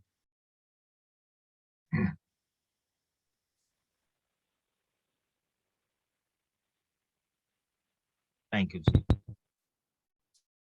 प्रभु को प्रार्थना करवा आ प्रभु प्रार्थना पर आम आशीर्वाद भिक्षा ग्रहण करवा आसु हे अमान पिता स्वर्गस्थ पिता तुम नाम पवित्र बोले पवित्र मान्य बोली हो मान्य हो तुम राज्य आसु तुम राज्य आसु जेपरि स्वर्गरे सेपरि पृथ्वी तुम इच्छा सफल हो आज मान प्रयोजन आद्य आम जेपरि आपण आपण प्रास क्षमा करियो सेपरि आम प्रास सब क्षमा कर परीक्षा आम कारण नहीं मात्र मंद रक्षा कर जो राज्य तो पराक्रम गौरव जुगे जुगे तुम रहो पिता आमेन एतले पिता ईश्वर प्रेम प्रभु जीशु ख्रीष्ट अनुग्रह पवित्र आत्मा शांति शक्ति सहभागिता सदा सर्वदा आम समस्त प्रति बाहुल भारे वास करू आमेन आमेन आमेन समस्त praise the Lord good night praise Lord पुनर्बार देखा Good हो night, praise काली praise the Lord thank you praise the Lord good night thank you Jesus hallelujah